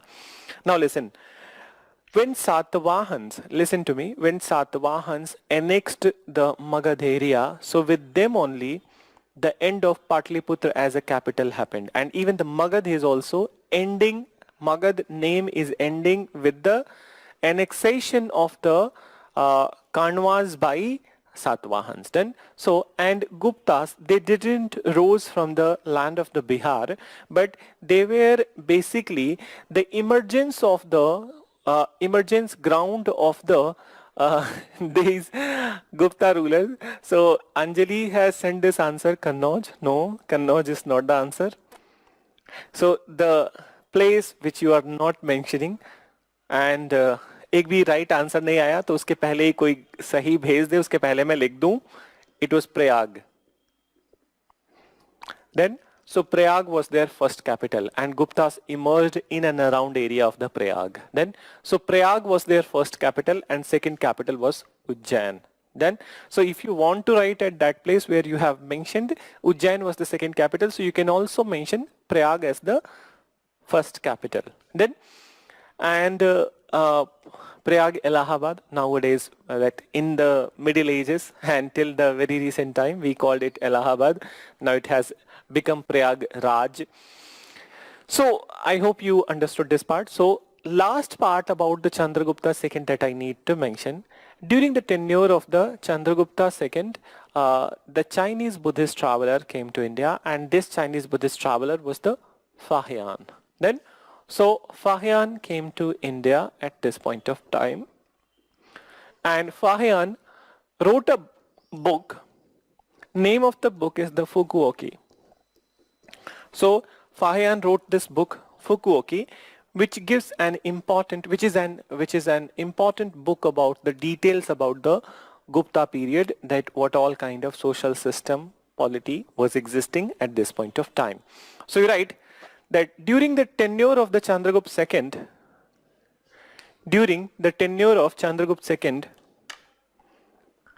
Chinese Buddhist traveler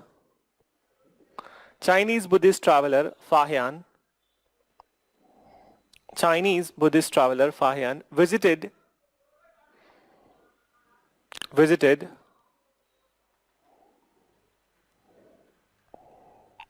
Gupta's court.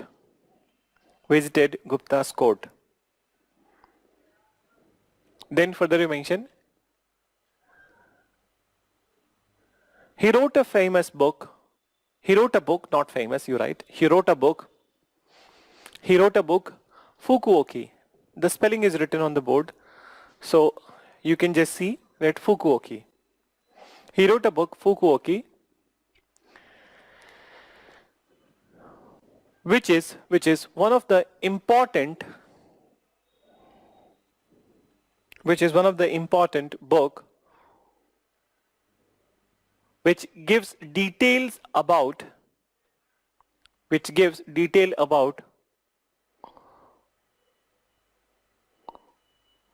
socio-economic condition during the Guptas. Details about socio-economic political condition during the Guptas. Socio-economic political conditions during the Guptas. So there is one more part of the Fahian which I will be mentioning over there in the subsections and also when we'll be talking about the Kumar Gupta. So next class, that would be in the next week.